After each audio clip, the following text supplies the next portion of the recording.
When you look at the crowds today, you have maybe 5,000–6,000 people here. On the streets yesterday, 1 million people, 1 million Iranians in the street for the Ayatollah Khomeini. Does that not give you concern? Does that not make you afraid?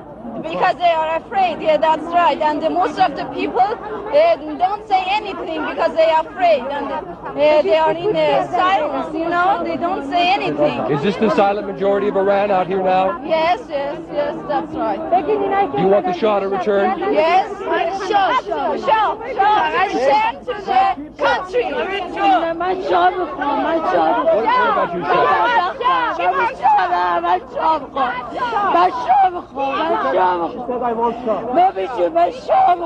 Shah? Why do you want the Shah? Why does she want the Shah?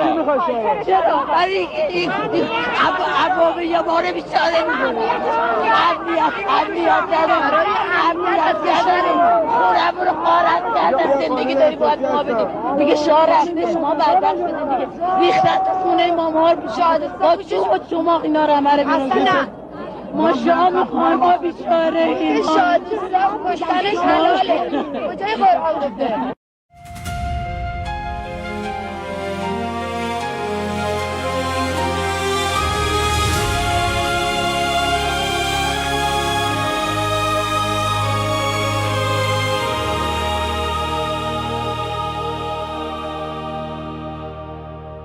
47 years we've been bleeding in the dark, under the shadow of the Islamic regime, with a stone-cold heart. They silenced our voices, they turned off our light. 58 days without internet, but we still fought the night. Our children took the streets, they raised their empty hands, and the world looked away. Do you understand? Do you know Europe? Do you know what's been done? Do you know Europe? 42,000 souls are gone, killed in 2 days by a regime drenched in blood. Do you know Europe? Or have you just given up? Do you know Europe? Do you feel anything at all? Or did something break inside you while Iran answered the call? Do you know Europe?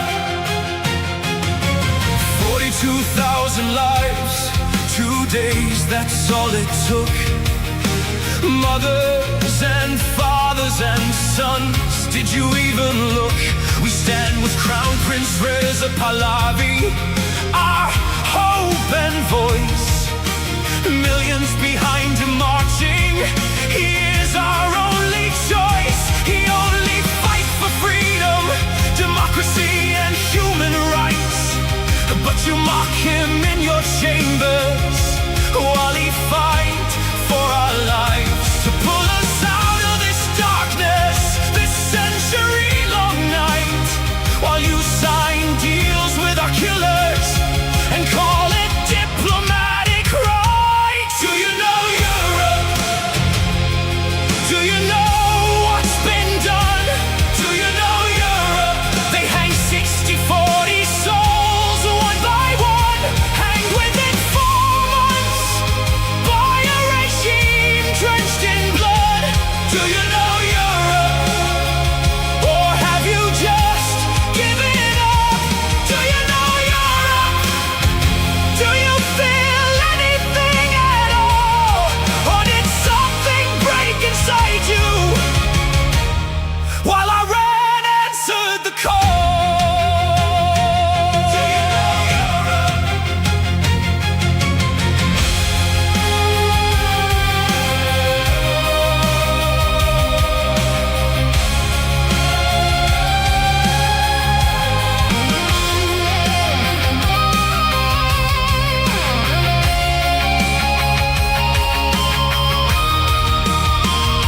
What happened to you, Europe? What made you so cold? What turned your heart to stone while our story went untold? Is oil worth more than blood?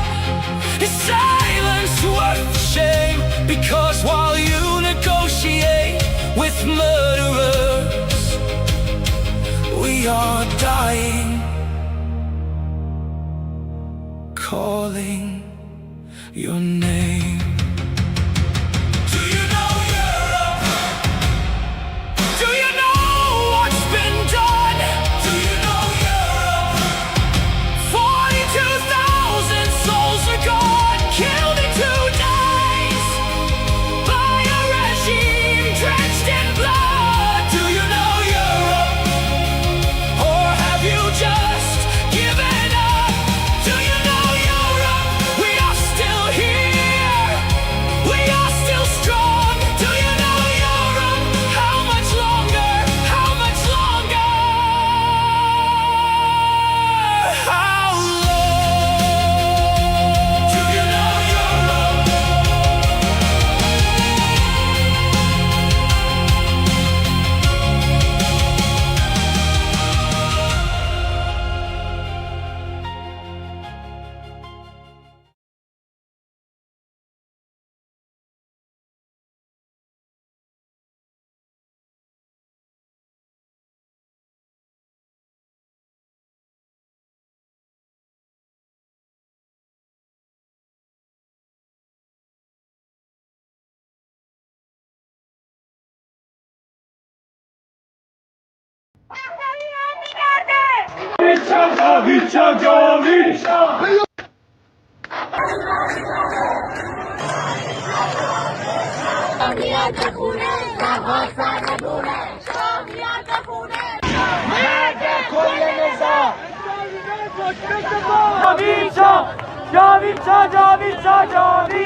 To all of our friends around the world, under the yoke of the Islamic Republic, Iran is identified in your minds with terrorism, extremism, and poverty. The real Iran is a different Iran, a beautiful, peace-loving, and flourishing Iran. It is the Iran that existed before the Islamic Republic, and it is the Iran that will rise again from its ashes the day the Islamic Republic falls. So let me be clear about how a free Iran will act towards its neighbors and the world after the fall of this regime. In security and foreign policy, Iran's nuclear military program will end. Support for terrorist groups will cease immediately. A free Iran will work with regional and global partners to confront terrorism, organized crime, drug trafficking, and extremist Islamism. Iran will act as a friend and a stabilizing force in the region, and it will be a responsible partner in global security. In diplomacy, relations with the United States will be normalized, and our friendship with America and her people will be restored. The State of Israel will be recognized immediately.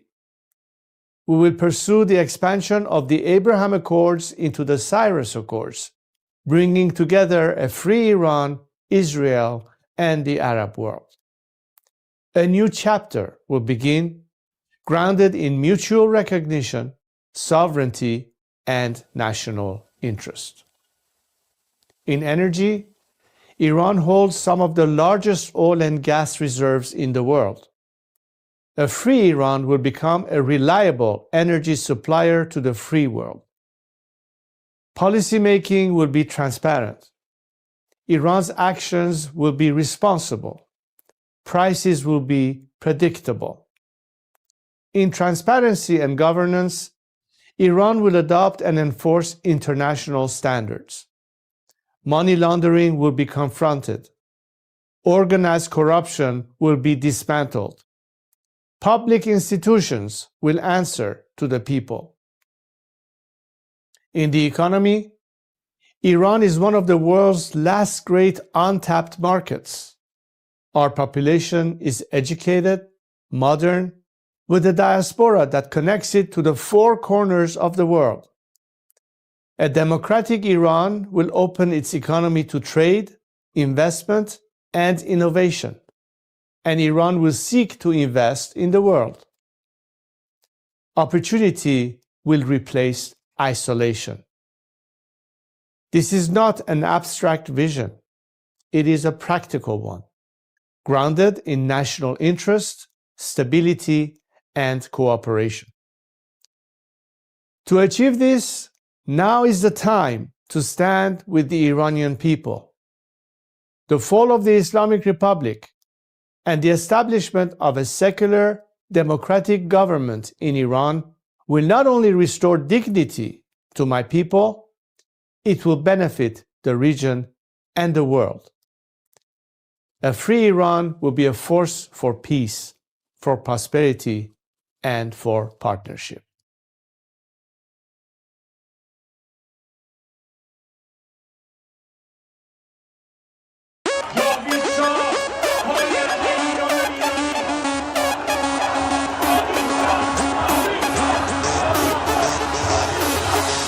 وقتی واسه غم نی گرچه قصه هامون کم نیست همه خسته ایم قبولم ما فرصتی واسه ماتم نیست روشن میشه فردا خورشید سرزمین ما سرم باز و سینه سپر بلند میگم جاوید شاه وقتی واسه غم نی گرچه قصه هامون کم نیست همه خسته این قبولم ما فرصتی واسه ماتم نیست روشن میشه فردا خورشید سرزمین ما سرم باز و سینه سپر بلند میگم جاوید شاه روبروم یه واژه یه هدف به نام انتقامه پشت سرم دعای مادر و تو دستم تفنگ بابامه رو زبونم اسم شاه بگینین عشق بی انتهاست هر جا اسم ایران اومد اونجا صدای بچه رضاست فردا می نویسن تو کتاب قصه دیمار بگو با تیر جنگی کشتن بچه های بیگناه رو بگو از بخت مادرها شیر زنا و دخترامون بگو تنها شهید شدیم تا تنها نمونه شامون وقتی واسه غم نی گرچه قصه هامون کم نیست همه خسته این قبولم ما فرصتی واسه ماتم نیست روشن میشه فردا خورشید سرزمین ما سرم باز و سینه سپر بلند میگم جاوید شاه وقتی واسه غم نی گرچه قصه هامون کم نیست همه خسته این قبولم ما فرصتی واسه ماتم نیست روشن میشه فردا خورشید سرزمین ما سرم باز و سینه سپر بلند میگم جاوید شاه وقتی واسه غم نی گرچه قصه هامون کم نیست همه خسته این قبولم ما فرصتی واسه ماتم نیست روشن میشه فردا خورشید سرزمین ما سرم بالا و سینه سپر بلند میگم جاوید شاه سلام من به تو یار قدیمی منم همون هوادار قدیم سید سلام چطوری مردک کلی کتلت شدین دایی بدون مدرک سلام بسیجی قهرمان رفتی پیش توسی با پنیر و یه نون سنگک سلام به محفل قرآنیتون سلام به مدیرای بحرانیتون سلام به حاجی اکبر و طوله هاش و خارج و رفقای ارگانیتون سلام به دزدای پول ملت که تش میفتین توی تور ملت سلام به همه شما کرکسایی که دارین نونتون رو میزنین تو خون ملت ساکتش زیر دست و پاک و تک بخورین حالا هی به یه بادکنک بدوین سلام آخر تو زندان باشه وقتی قرار به این آب خنک بخورین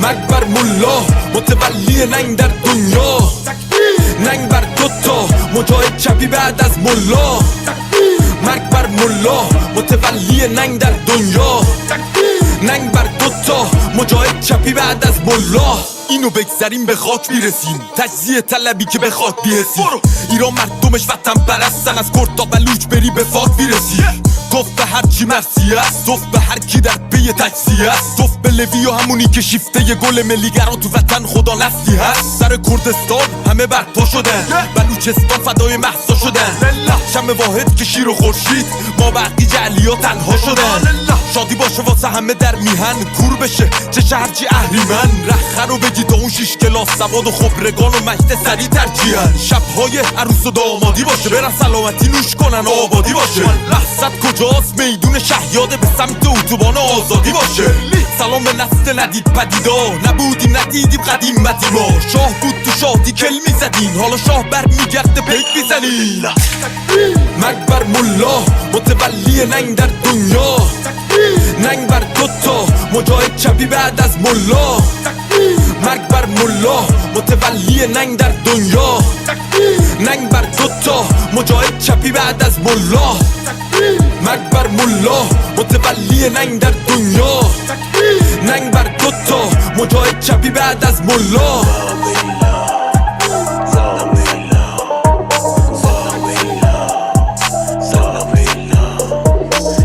فاهنگ به این خوشگلی با آیده بود اسم این مشخواهن رو توش بیاریم ولی خب لازم بود دیگه فکر کنم بانو آیده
Let's go.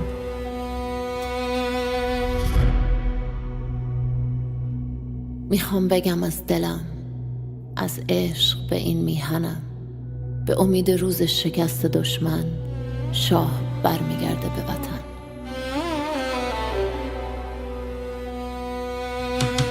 برگشتن پهلوی، وحشت هر اجنبی، بلند بگو همشهری شاه رضا پهلوی. نظام رسیده پرتگاه، بلند بگو جاوید شاه. برگشت شاه به میهن، دوای درد وطن. این آخرین نبرده، پهلوی برمیگرده. داره میاد پهلوی، زجه بزن سید علی. راه نجات وطن، پهلوی هموطن. ایران میشه گلستان، شاه که بیاد به ایران. ایران که شاه نداره، حساب کتاب نداره. آخون باید گم بشه، توپ تانک فشفشه. گم شو بیرون اجنبی، داره میاد پهلوی. فریاد بزن جاوید شاه، شعار هر وطن ها.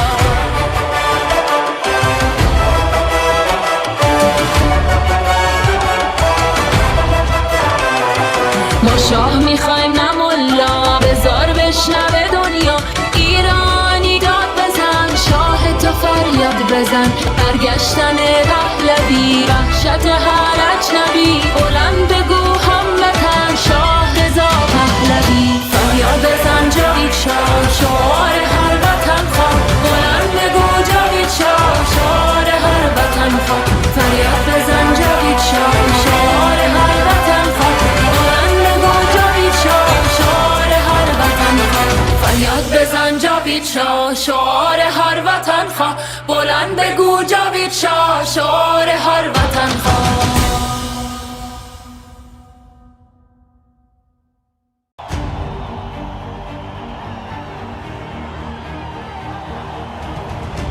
Look at us here today. We see so many flags representing so many nations. We know we are not alone, and we thank you for being with us. For all people around the world who stand today in unity with the Iranian people, this is not just because it's good for us, and you do it out of compassion and care for our rights to liberty and justice and equality and human rights. But understand that it is in your best interest too, to have, unlike this regime that has been propagating terror and radicalism, we the people of Iran are peacemakers and not warmongers. We like to be friends, especially with the free world.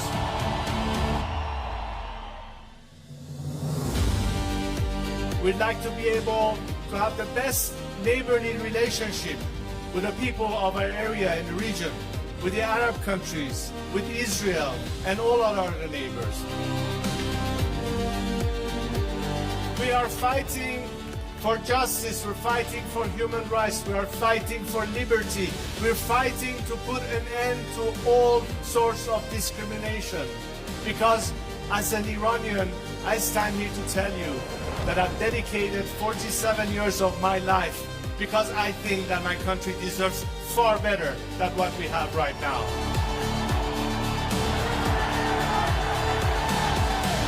To now understand that their best remedy is to support the people of Iran, because ultimately a free Iran will be your best partner, not just to bring stability and peace, but it will be in your best economic interest and opportunities. Together we can prosper again, and the world will be so different once the Iranian people are free. I am here to guarantee a transition to secular democratic future. I am committed to be that leader of transition for you, so we can one day have the final opportunity to decide the fate of our country through a democratic, transparent process, through the ballot box and free elections. And let's make sure that this time, especially the free nations of this world and their governments, stand on the right side of history.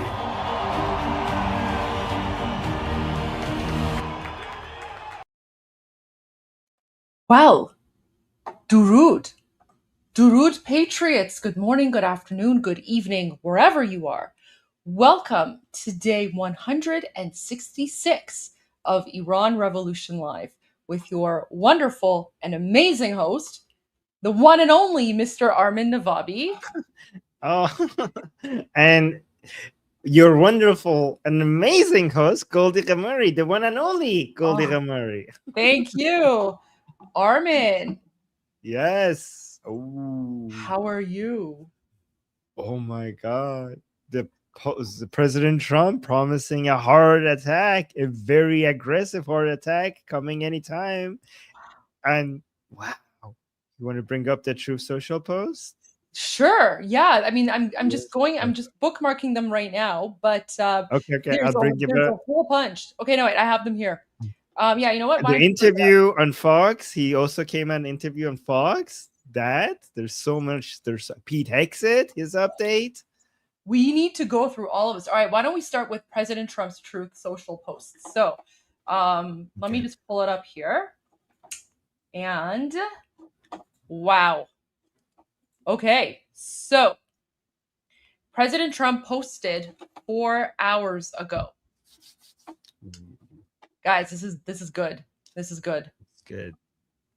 So he says the United States will be hitting Iran, whose Navy, Air Force, radar, anti-aircraft, and all other forms of defense, together with most of its offensive capability, are gone very hard tonight. Which means we're going to get round 3 of Boom Booms tonight.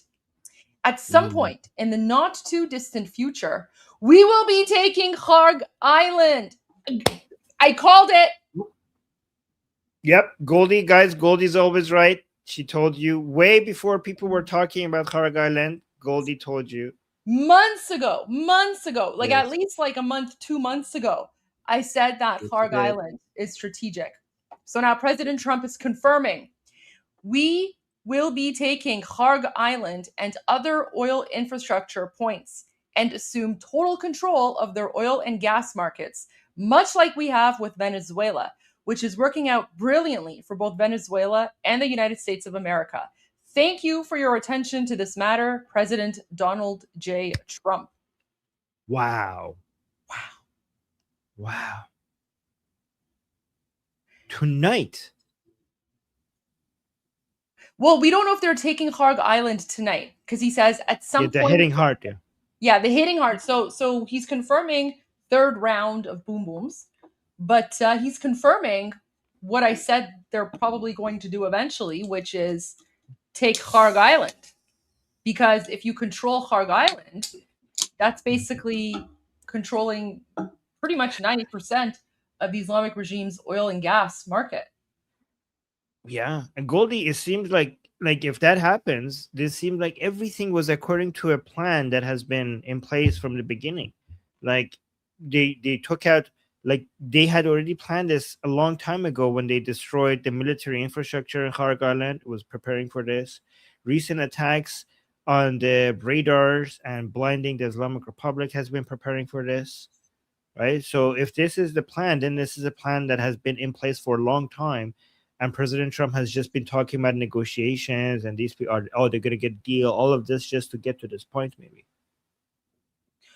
Well, I mean, like we always said, President Trump is not just, randomly moving military assets and, U.S. military servicemen and women to the region just because he wants a kebab recipe, right?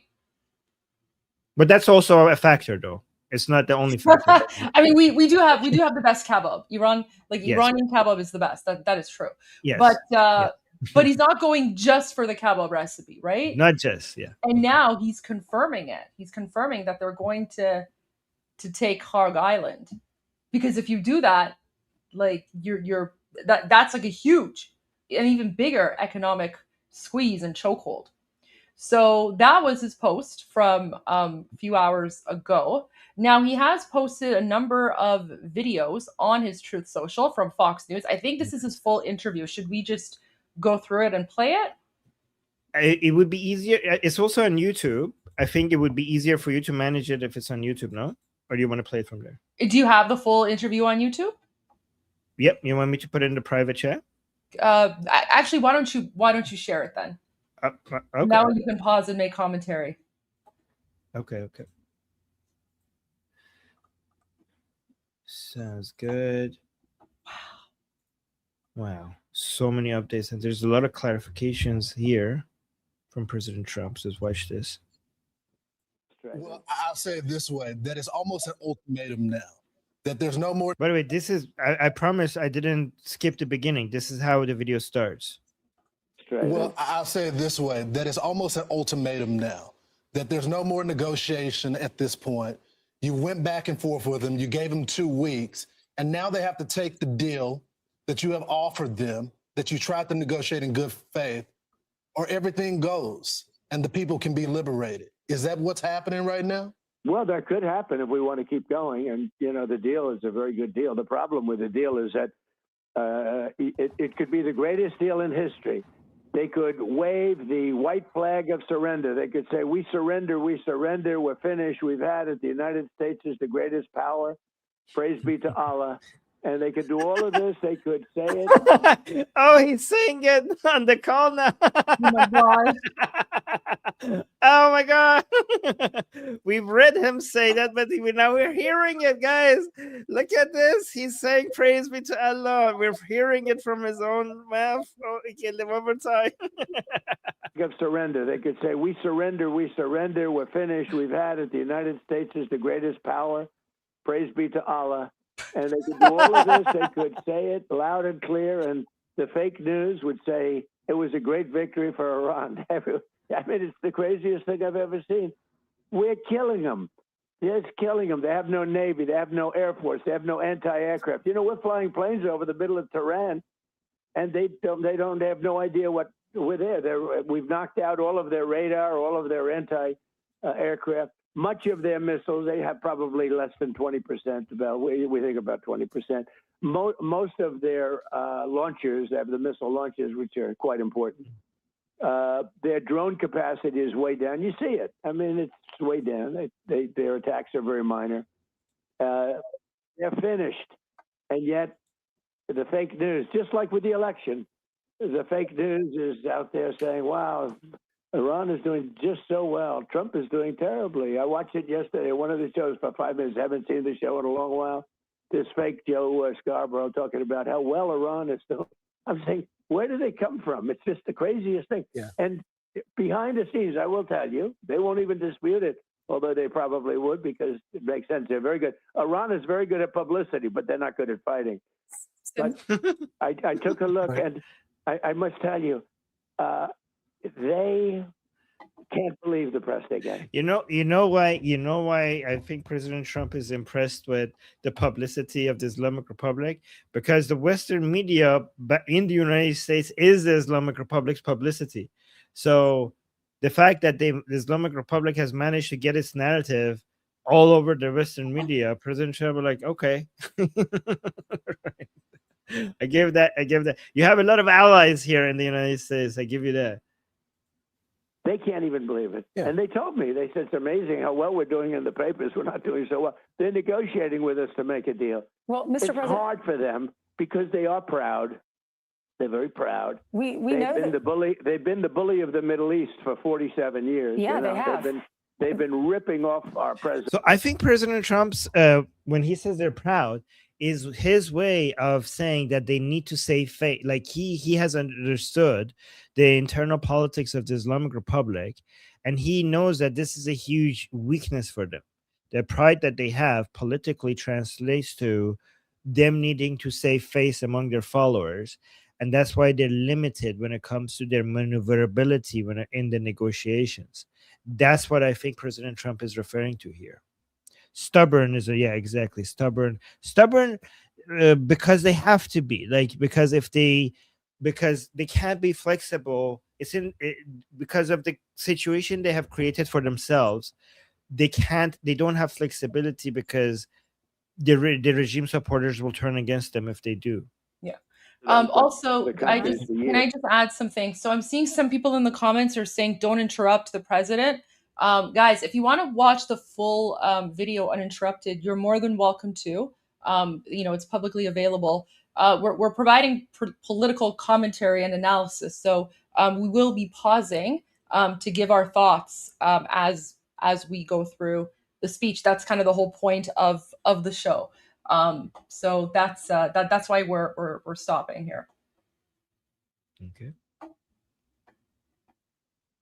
Because they played Obama.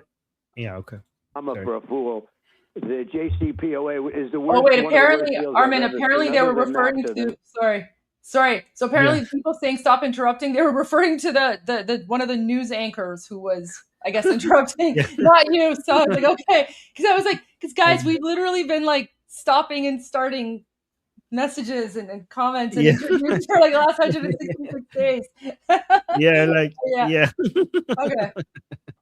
Okay. Presidents and other countries for years, they played Obama for a fool. The JCPOA is one of the worst deals I've ever seen, other than NAFTA, the NAFTA trade deal.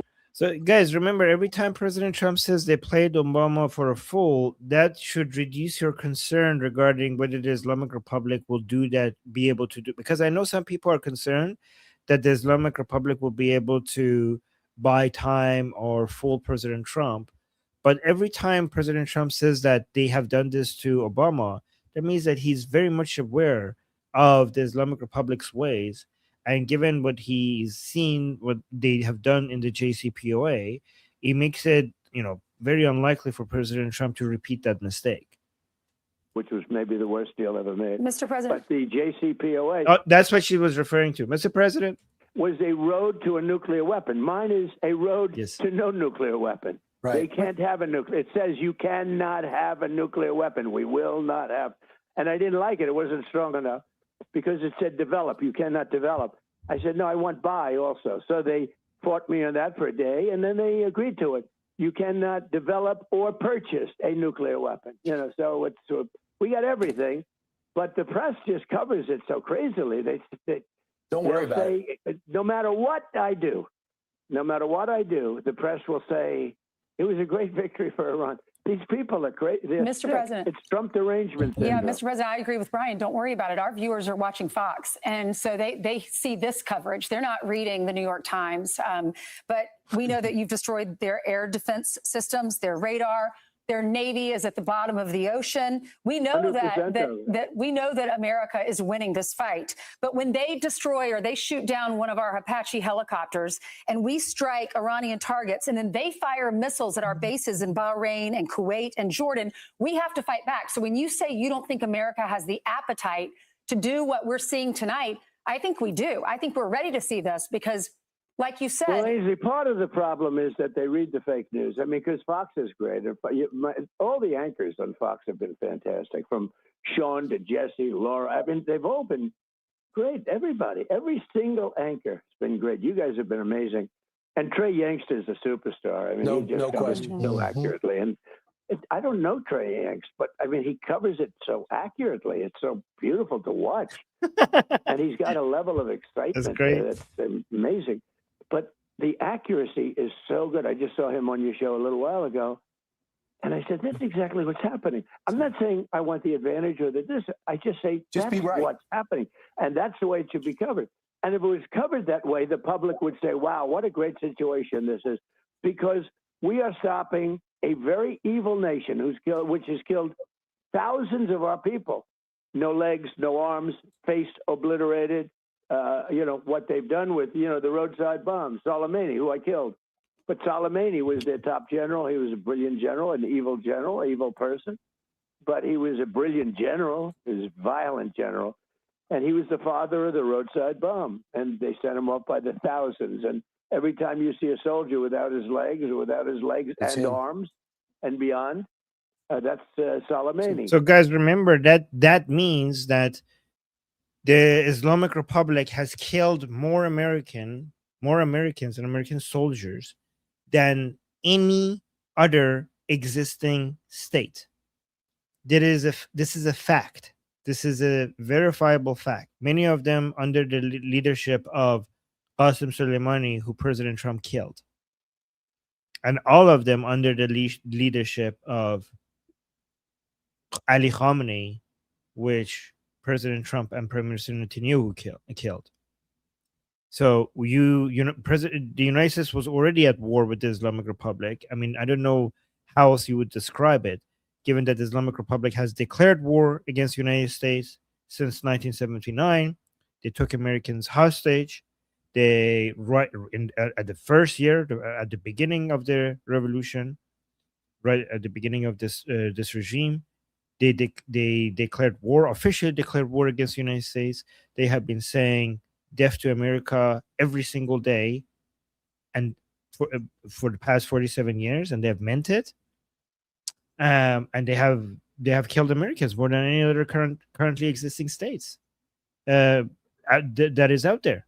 So just keep telling that to Americans, because many Americans say like, oh, President Trump should have started this war, should not have started this war. Both of them are wrong statements. President Trump did not start a war.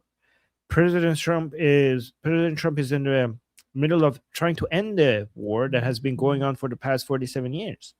And no other president in the United States has had the guts to do anything about this.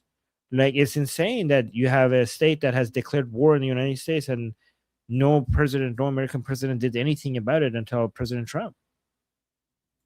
So 95% is Soleimani.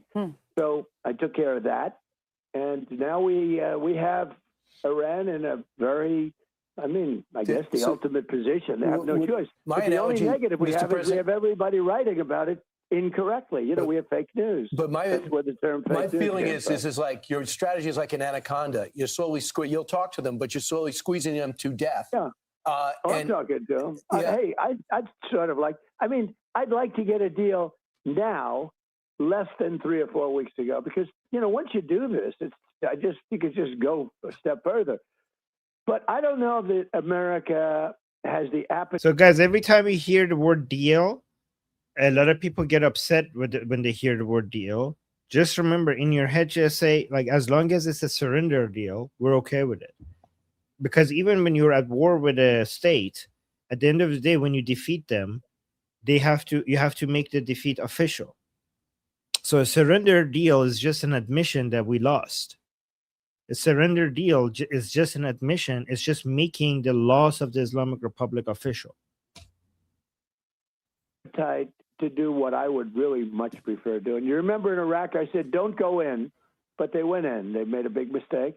It should have never lasted. That war lasted 10 years, killed tens of thousands of people, millions of people on both sides, millions of people. Nobody ever reported that. We've lost 13 soldiers in 2 wars. In Venezuela, we lost none, took over the country. And in Iraq, in Iran, we lost 13. In Vietnam, we lost hundreds of thousands, 19 years. Nobody says that. They say, you've been there for 3 months.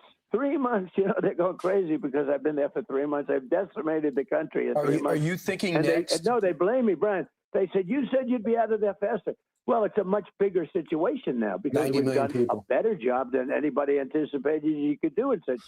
Look, we were in Vietnam 19 years, and we didn't do the job because we didn't have the right leadership, to be honest. That would have been, if it were me, I would have had that war done in 3 months, 4 months. But victory here would be total capitulation. And the one thing you brought up yesterday is it's going to be bridge and power plants next. Is that next? Yeah, but I'd rather not do it because once you do that, the people suffer. Like I heard you. See, this is what we have been telling you. President Trump really, one reason why this takes longer is because President Trump really wants to leave the infrastructure for the Iranian people.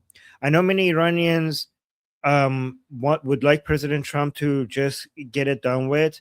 And they say, like, you know what, the infrastructure, if it has to be destroyed, let it be destroyed because we can rebuild it.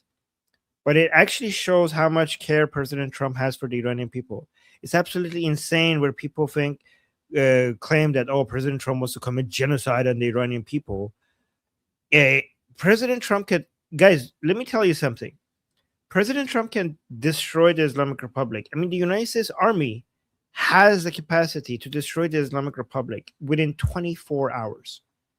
If they had no moral standards, if they had no barriers, no self-imposed barriers on themselves, this is a 24-hour job.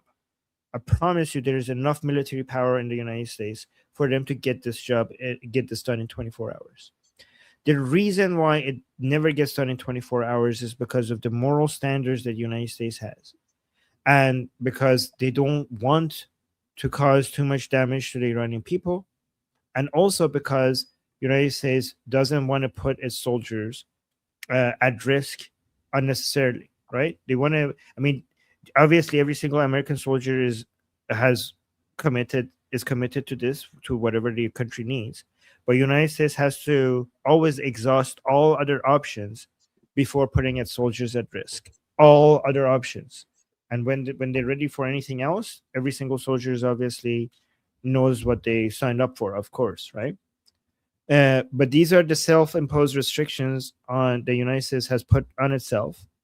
And this is why things, the military has much less limitations than United States enemies, pretend that it has. They act like it's weak, but the limitations doesn't come from the military power.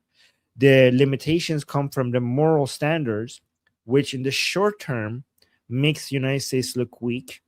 But those moral standards are the exact reason why United States is such a powerful country. In the short term, it ties their hand. In the short term, it means that they can't do certain things. But in the long term, because these values are the foundation of this country, and they are the reason why United States is the greatest country on earth. It's the most powerful country on earth, as of right now. Mentioning water. Water is really a devastating loss for them. See, like, look at this. Isn't it insane to suggest that President Trump wanted to commit genocide and erase the entire civilization of Iranians, given how much he cares for not harming the Iranian people?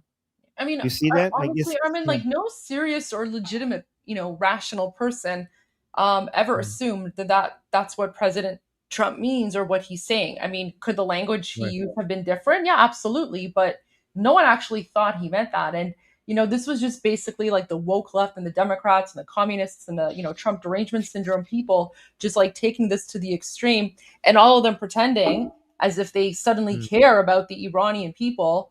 But, all of them were silent when the Islamic regime was slaughtering Iranians back in January. It was very hypocritical of them. Exactly. And President Trump constantly talks about the massacre of the Iranian people and everything the Islamic Republic does to the Iranian people. And all of these people who are virtue signaling, pretending like, oh my God, President Trump is so offensive. He's saying something. He's trying to kill the Iranian people. They actually never bring that up. And President Trump does. That's completely correct. Like I heard you mentioning water. Oh, we have a new Truth Social post apparently by President Trump. Oh, a new one. Let me go check. Yep. 13 minutes ago. Oh, wow. Okay. Let's pull this up. So President Trump just posted, based on the fact that discussions with the Islamic Republic of Iran have been brought to the highest level of Iranian leadership and approved, I have, as President of the United States of America, canceled the scheduled strikes and bombings against Iran this evening. Discussions and final points have been, in both concept and great detail, approved by all parties involved, including the United States, Israel, Saudi Arabia, UAE, Qatar, Turkey, Pakistan, Bahrain, Kuwait, Jordan, Egypt, and others. The naval blockade will remain in full force and effect until this transaction is finalized. Time and place of the signing to be announced shortly. Okay. Do you actually think that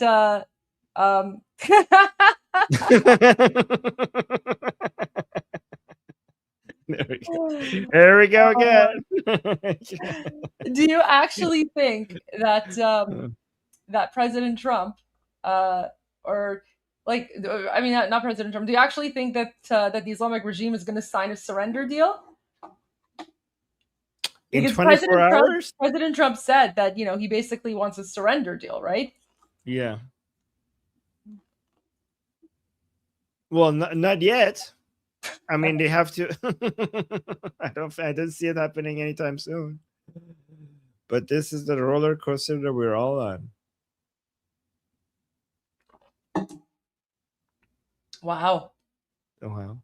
I do think that they got a message begging, you know, to President. I think President Trump has his own timetable, right? And he doesn't want the Islamic Republic to change its timetable. And everything is already going to be, you know, he wants to basically go back to the timetable that he has. And every time it escalates, it scares the Islamic Republic, and the Islamic Republic comes to the table begging. And President Trump uses that begging as a reason to go back to the timetable that he already has. That's what I think is happening. What do you think? Well, I mean, there is that 60-day deadline that President Trump gave back, I think sometime in April, and I think we're coming up to that 60-day deadline. Oh, really? I thought it was over yesterday. Maybe I'm wrong. Yeah, okay. Was it over? I don't know. When was the? Right. Well, I'm not sure. Let me because I think I saw it on Iran International. Let me bring it up. Do you have like when he says the 60-day ultimatum? People are saying it's over today. Oh, yesterday.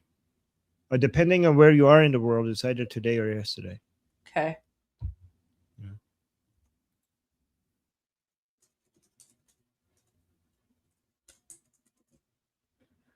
By the way, guys, I see we have super chats. We will get to them in about 24 minutes. 24 minutes from now. So thank you for those. We're going to have a Q&A session later. Should I play the Larsa President Trump's this call while you're looking into that? 12. So it says, so April 12 is when the 60-day clock officially began. So if we do like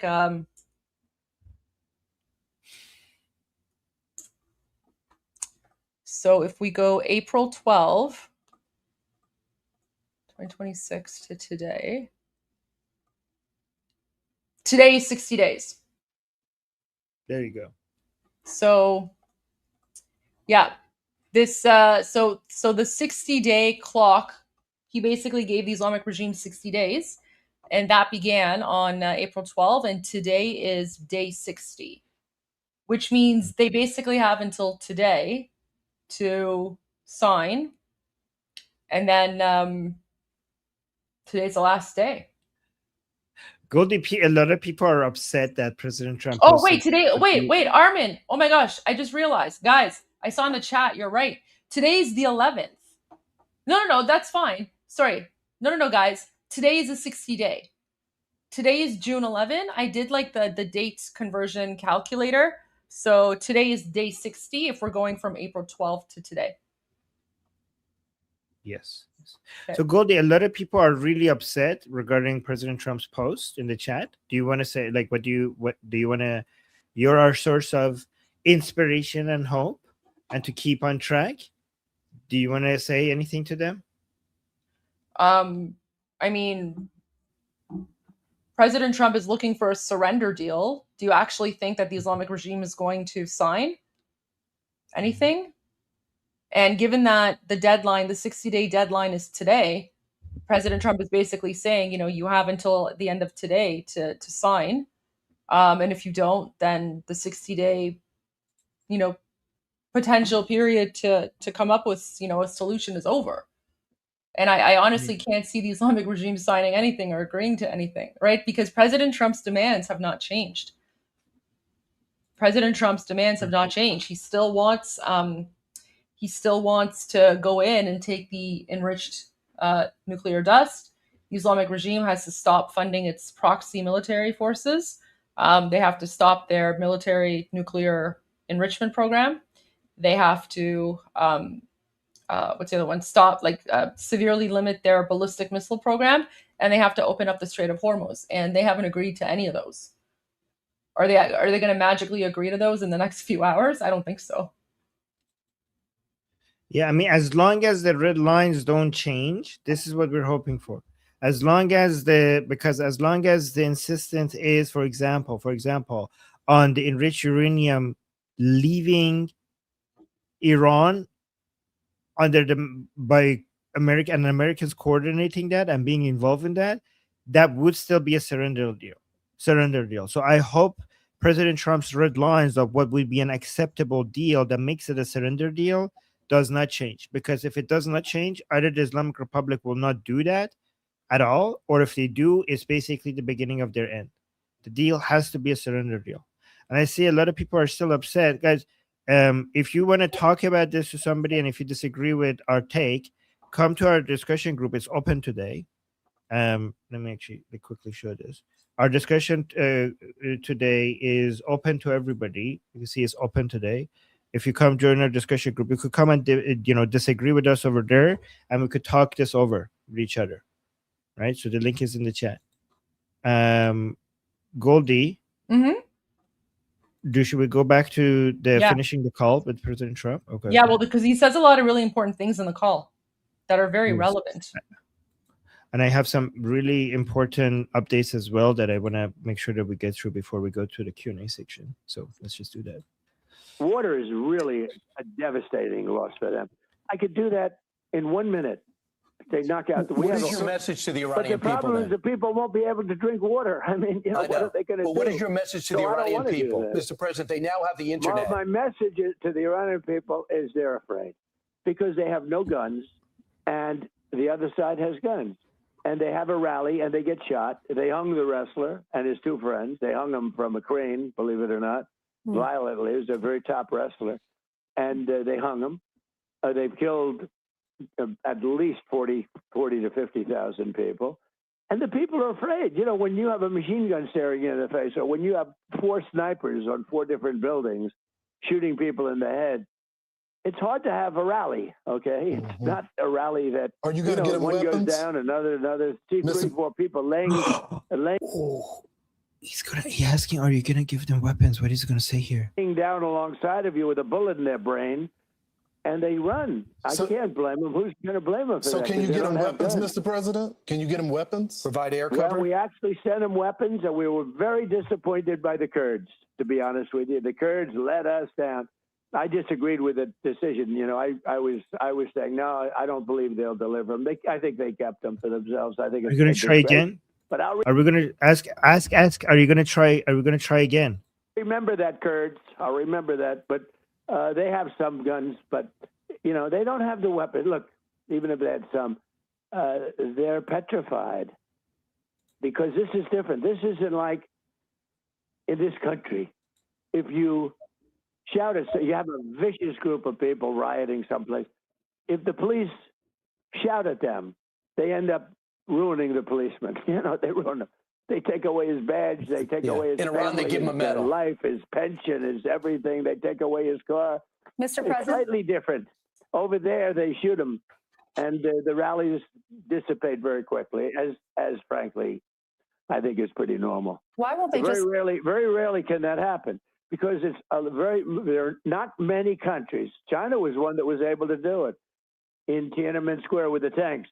That tank operator, boom, rolled right over them when they went in front of the tank. There are very few people that can do that to their own people. In other words, the tank operators didn't. With Erdogan in Turkey, they were unable. They tried to pull something on him. He's a friend of mine. He's a very strong leader. And Mr. President, they were doing, and the tanks could not do it. They could not do it. They could not run over their people. We only have a minute left, but will there be more bombing tonight?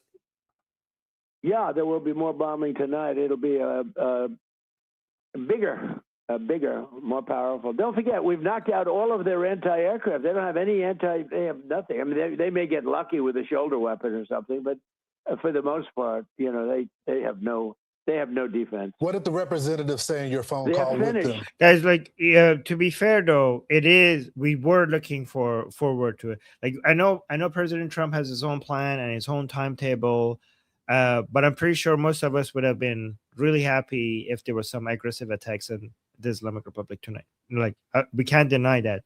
That would have been nice to see. Excuse me. They're finished. But the papers, the media refuses to write it. They're finished. We can walk in there tomorrow. We could take soldiers. I don't want to have boots on the ground, but if I wanted to, we could put a small group of soldiers and take over the whole place. They're finished. And the media is crooked. They're just like our election. The media is crooked. Mr. President, thanks so much Thank for joining you. us Thanks, today. Mr. President. And everything on your We plate. appreciate it. All right, so because we're getting to our Q&A section very soon, there are some important things. This is not getting enough attention, and I think more people need to see this. Thank you, Nare, for bringing this to my attention. So, Goldie, this is absolutely crazy. It's horrifying. I posted about it last night. It makes me Oh sick my to my God. stomach. Yeah, oh my God. Do you want to talk to people about what happened then? I think I actually have a video. I shared a video on my X. Let me pull it up. I'll send you the link. You can share the video. You can watch that, and then we can talk about it after. It is just like absolutely horrifying.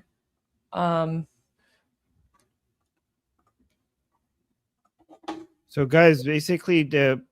these are the hair of the Iranian woman. Is it in the private chat? No, I'm sending it right now. Sorry. Okay. So the Islamic Republic, after slaughtering, they took their hair and they're selling it. So there's a reason why a lot of women are missing and haven't been heard from. So remember, over 40,000 innocent unarmed Iranians murdered. Most of the images that we've seen in the morgues have been of the men. People have no idea what happened to the women. So many women are still missing. And a truck was going from occupied Iran into Armenia, and they seized the truck at the border, and Armenian customs officers found 173 kilograms of undisclosed and undeclared human hair that was apparently being smuggled into Armenia to then be sold on the black market for the hair industry. And this video that we're about to watch, the person making this video is pretty much explaining that in the last few months, there has been all of a sudden a very, very huge increase in the hairstyling market industry of Iranian hair. Just all of a sudden in the last 2 months. So basically right after the mass slaughter of Iranian people, all of a sudden there was a sharp rise of Iranian hair. Yeah. So Okay, let's play this. I've been a wig maker for nearly 15 years. So you can imagine that I have gone through every avenue of sourcing hair. The generic regions where hair would come from is Indonesia, Asia, and then you'd see European, and Slavic is actually kind of newer in at least the US space. And what I've been noticing as of late is a massive, not just a couple ponytails, but a massive influx of Iranian hair. And normally I wouldn't think much of this, but my husband is Iranian and we have been keenly aware of what has been going on in Iran. So in January, for those of you that don't know, about 40,000 Iranians were killed by their own government. And one of the many things that the government did was force the families to pay $4,000 to get the bodies of their dead family members back, and then make them pay for the bullets that killed them. And that just scratches the surface. So when I zoom out and think about this, this is all way too coincidental. So here's what we know. 1, a lot of Iranian protesters were killed in January. 2, we know that the government of Iran was using corpses to make money for the regime.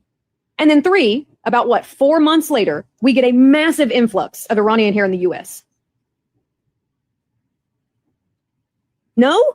And we all know that the ethics of hair sourcing has always been up in the air. So This one's just feeling a little too close to home and a little too sus for me.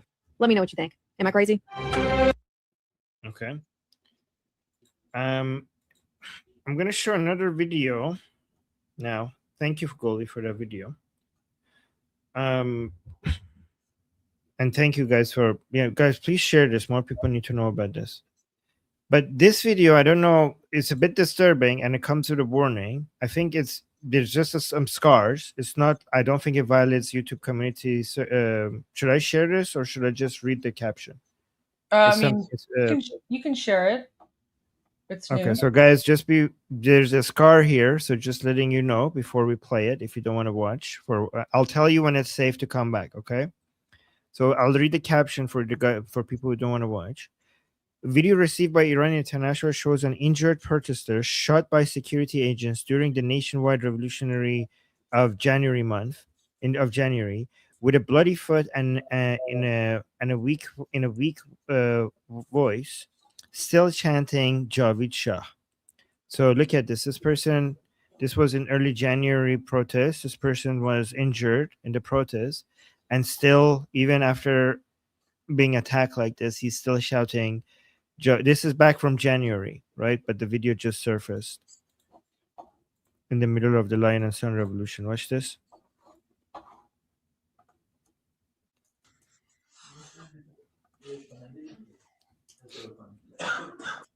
Oh my God. Oh my God.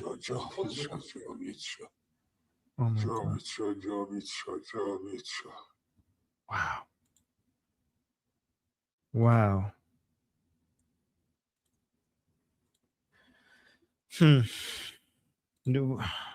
Look, listen to his voice. He's like, he looks like he's been through hell, but he's still saying Javid Shah. Listen to it again.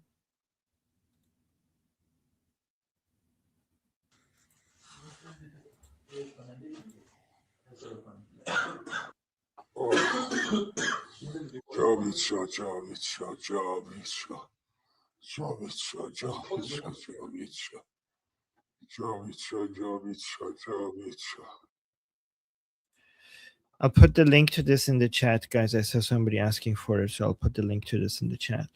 Thank you for wanting to share this.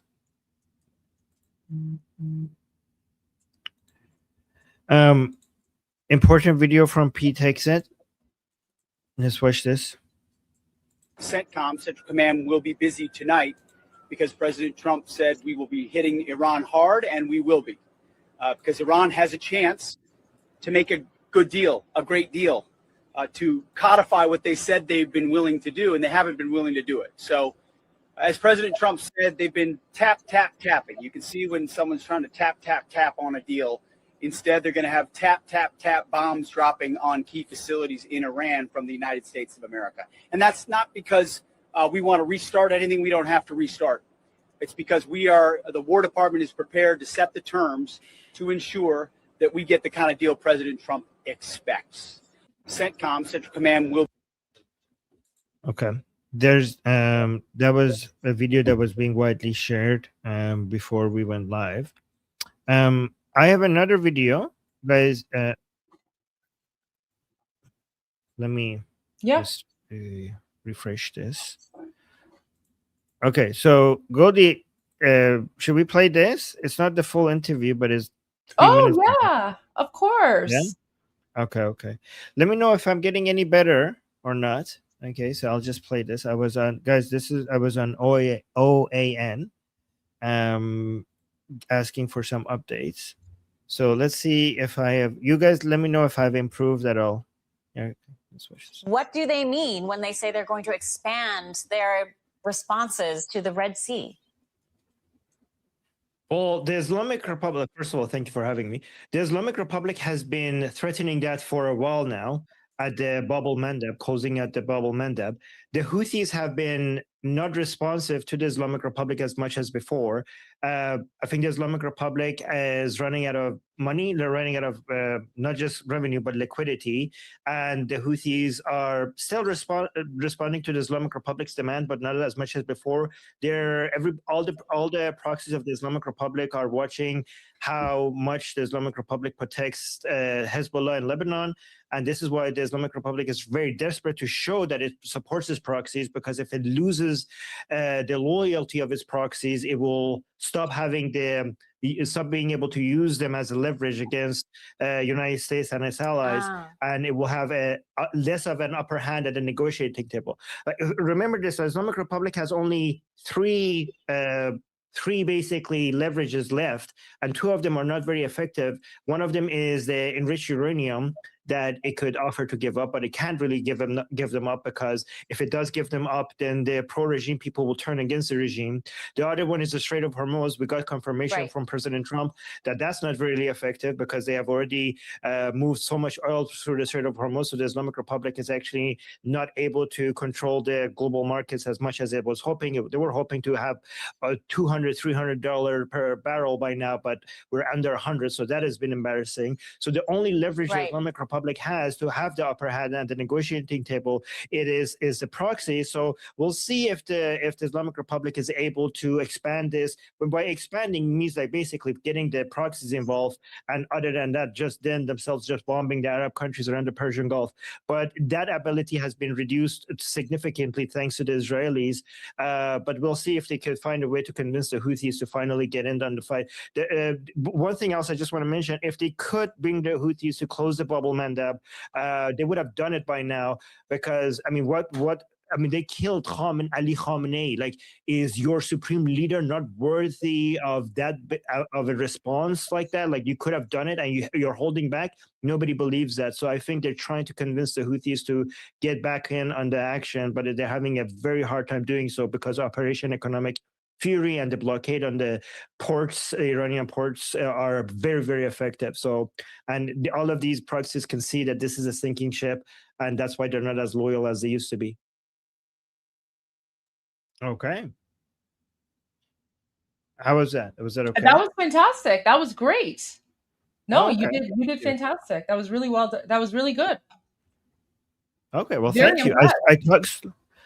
Oh well, thank you. I talk slower, and I basically try to keep it as basic as possible, not getting into too much nuance and detail. One thing that I didn't do, I thought I was looking at the camera, but I think I was looking here.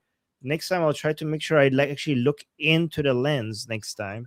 But I thought I was looking at the camera. I don't know why it doesn't look like I was looking at the camera. But next time I'll be like go directly at the lens. I thought you did great. Well, very, thank you. very well done. Okay, appreciate that. Oh, look at this. Sketch is saying you crammed a lot of info in there and made it easy to understand. Well, oh my God. Well, thank you guys. I appreciate that. Okay, good. It's all because of Goldie. Goldie gave, and you guys, and Goldie giving me tips, and I just use them to try to keep getting better. Okay, so we have an update from Scotty B that we need to read. Scotty B, Scott Besson, saying the Iranian regime will lose the zero-sum game it is playing. Any damage it inflicts on our allies in the Persian Gulf will be paid for with funds extracted from Iranian accounts. Any tolls paid to the Persian Gulf Strait Authority will be offset by funds extracted from their accounts. Every attack Iran launches will only deepen the economic and financial consequences it faces. Yeah. So this is, I mean, it's good that the Islamic Republic is under this pressure.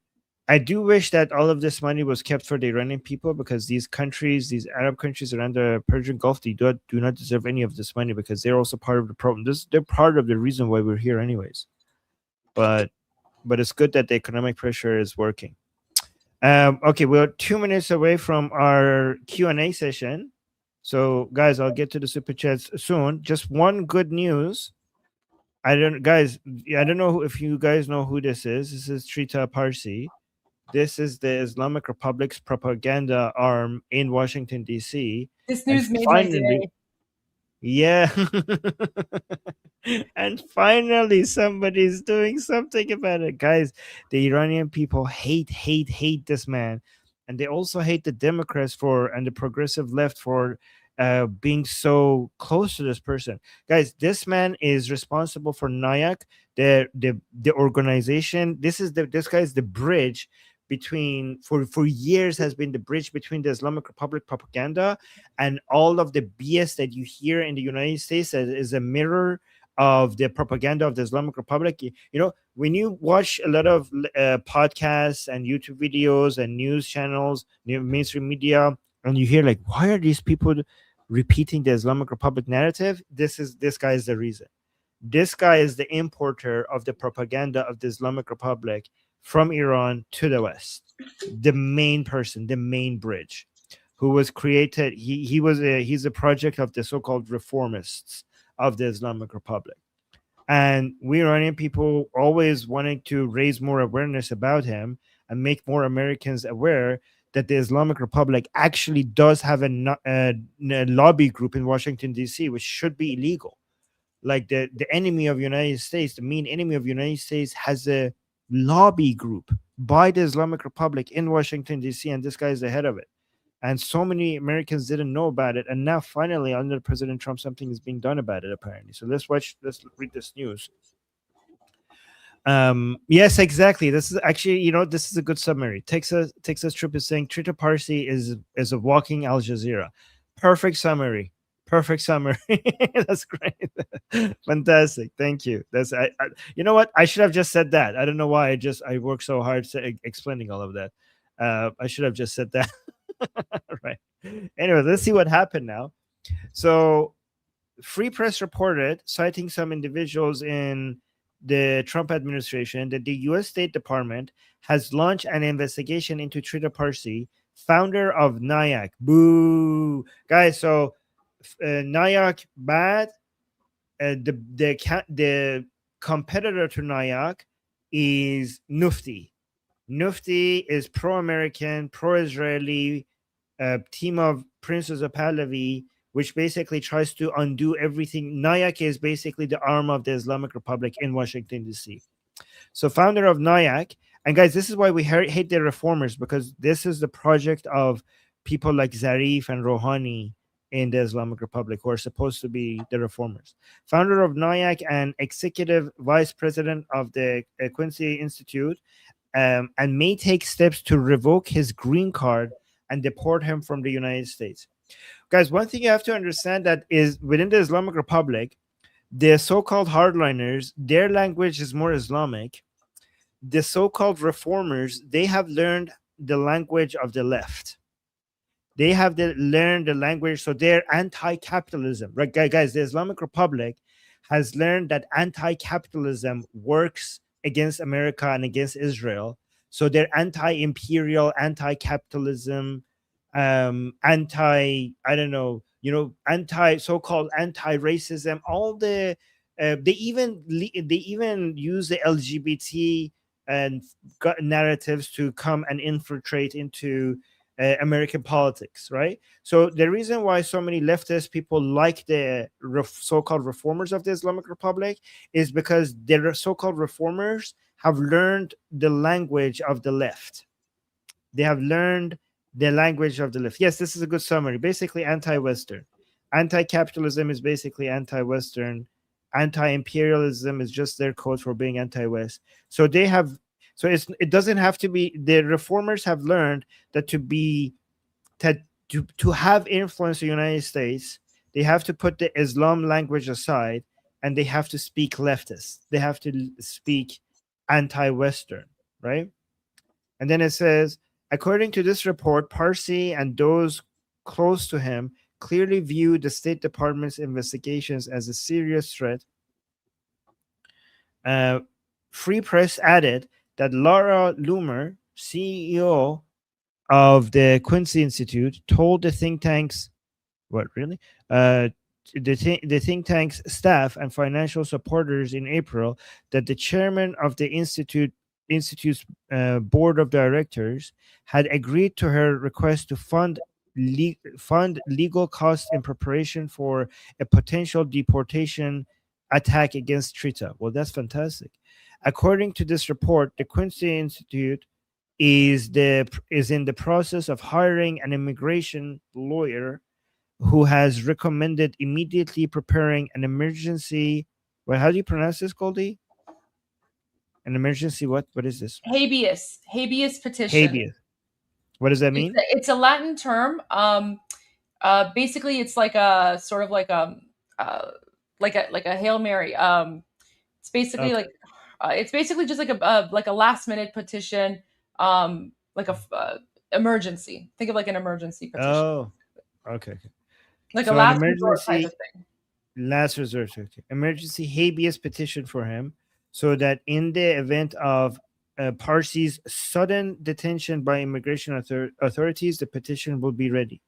Free Press added that the CEO of the Quincy Institute attributes at least part of the government security scrutiny of Parsi to the activities of Laura Doomer, a right-wing activist whose online attacks target individuals she believes are not loyal to the president. Well, this is a bad framing of it. They're not loyal to United States, and not loyal is basically putting it mildly. They're the enemy of the West. They're the enemy of United States. They're working for United States' main enemy. What the hell? Like, not loyal to the president? You mean working for America's enemy? So thank you for doing this. We appreciate you. Great job. Anyways, that was a really weird framing at the end. Okay, so let's go. Okay, guys, let's see if the super chat view is going to be nice to me today. Guys, do not be scared. If the super chat view kicks me out, I shall recover. Okay, I will rise like a phoenix. I will bring myself back up. Okay, don't worry about it. Let's see if it does. Oh, it didn't kick me out. Okay, it didn't kick. I was trying to be heroic. I was hoping it would kick me out so I could be all heroic and stuff coming back up. Anyways, let's see what you guys have to say. Fergie, thank you so much for becoming a member. Thank you so much. Appreciate that.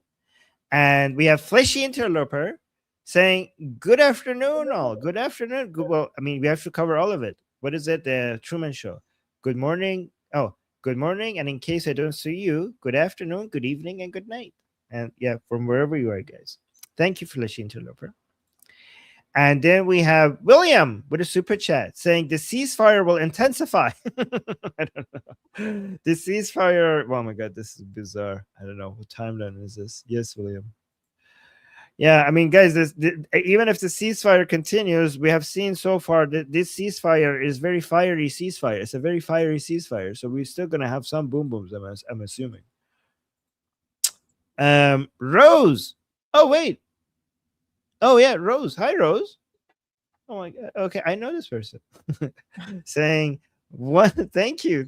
Saying, once President Trump takes over Kharg Island, everyone has to order Persian food to celebrate. I recommend kebab kubide or cutlet. Wink. Well, soon, hopefully, Rose. Hopefully. And thank you. Oh, that's amazing.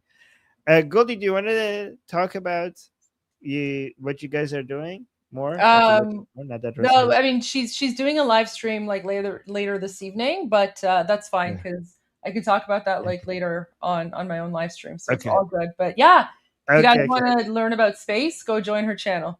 Space and science, I should say, not just space. It's all science stuff.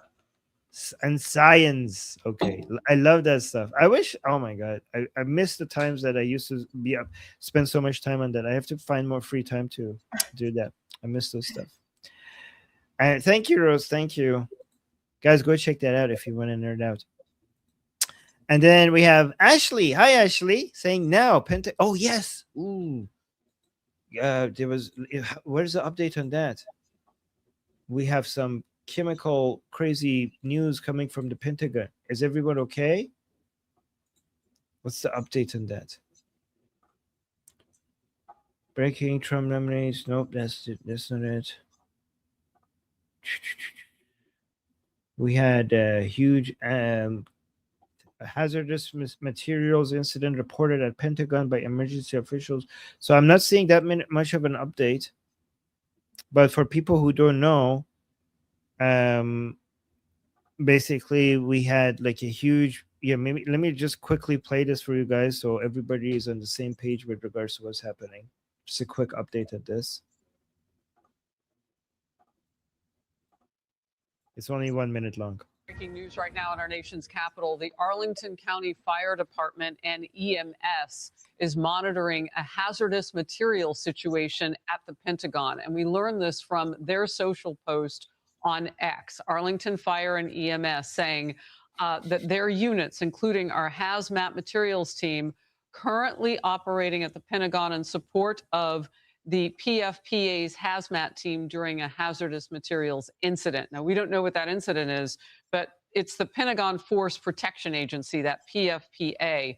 So basically all hands on deck right now over this situation. You have multiple, as I just told you, different departments and units responding to that. As we learn more, we'll bring it to you. This, again, is the Pentagon, where they are monitoring some sort of hazardous materials incident. More. Yeah, so I don't know what the hazardous material is. So I haven't seen anyone specifying that, but apparently people are saying the Pentagon has updated that we're okay, everything is okay. Well, I don't know, we'll see. But I'll keep an eye on it, okay? And thank you, Ashley. And then Fleshy Interloper saying, I am deal phobic. I understand. I understand. Yes. Yes, yeah, I completely get it. But you're not surrender phobic, right? As long as you're not surrender phobic. Mark with a super chat. Thank you so much, Mark. I appreciate the super chat. Saying, Trump, let's make a deal, Islamic Republic. Oh, let's make a deal, Islamic Republic. You can play the role of Japan after World War II. Yes, exactly. Payande Iran, Javid Shah, Javid Immortals. Yeah, guys, if we get a deal like that, that's pretty good. That's pretty good. We should get a similar deal to what Japan had to agree with after World War II. And then we got Atki with a super chat. Atki, thank you so much. Saying anytime Trump says he'll do something on a specific day and time, it's likely he'll pull out because nobody announces military strikes. You know what? Actually, that's an interesting, that might be a pattern that we have to pay attention to. You're right. Like the attacks usually happen when this is like when it's a surprise, when there has been no specific announcements of when exactly it will be happening. So whenever you're right, maybe you're right. If it's too specific regarding the timing, maybe it's just a negotiating tactic. No, it's not. People are saying no. Not every time. Okay, Amir is saying no, Armin is not. Okay, I'm just saying let's pay attention to this. Well, actually, you know what? If we could see the pattern, then the Islamic Republic will see the pattern as well. So you're right. Maybe there is no pattern. Maybe there is no pattern at all, and that works for President Trump because if there's a pattern, then it's predictable. If it's predictable, then you're not confusing the enemy. If we can't figure out what President Trump is doing, don't get frustrated. You have to say, well, it's good, because if we can't tell, like if we could tell, then the Islamic Republic would be able to tell as well. It's an advantage for President Trump to be unpredictable. That's a good thing. We should want that. And then we got another super chat from Danny. Thank you so much, Danny, for the super chat. Saying, don't you think Trump maybe gave up on some demands?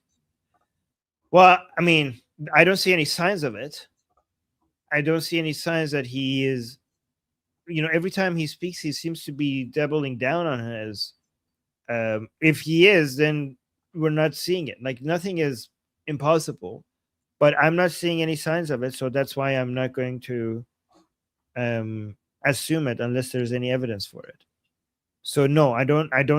So the answer is no, because I don't see any evidence that he is. In fact, I do see evidence to the contrary. Again, nothing is impossible, but if we go based on the evidence that we're saying, he is not giving up on any of the demands, and he's doubling down every time he speaks. So far, at least. Yeah, but good question. And then we got another super chat by Mark. Thank you so much, Mark. Is saying Sunday is President Trump's birthday. Yay! Happy birthday, by the way. Yes, okay. Sunday is President Trump's birthday, by the way. Wouldn't a complete surrender be a nice gift from the IRGC? Unfortunately, they don't see it that way. So if they did, they might have given him a gift. But yeah, I don't think the IRGC operates based on that. But yeah, it would be nice. It would be nice. The timing would have been nice. Who That Nation Gal is saying, hey Armin, which victim card you like best? Oh wait, did you send it to me? Oh, you sent it to me. Where did you send it to me? On Discord, you said, or on let me actually check it right now. Sorry. Send it, email it to me, these things. No, I don't see it. Armin doesn't usually check the Discord, so the best way is to email him the images that you made. Yes, can you email me? My email is on my here, let me show you. My email is right on top of my X account. Here. I'm sorry. I don't even see it. I'm not even seeing it in my Discord. This is not it. Wow, I have so many unread messages in Discord. Holy crap. I don't even know how to find it. Yes, please just go to my X account, or just my email is just armin.navabi@gmail.com. Is that okay? Sorry, I apologize for not seeing it yet.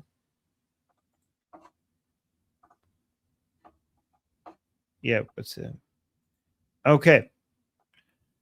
And then PC, thank you so much for the super chat saying, hi, Goldie and Armin. Well, hi. Hi. We are hello.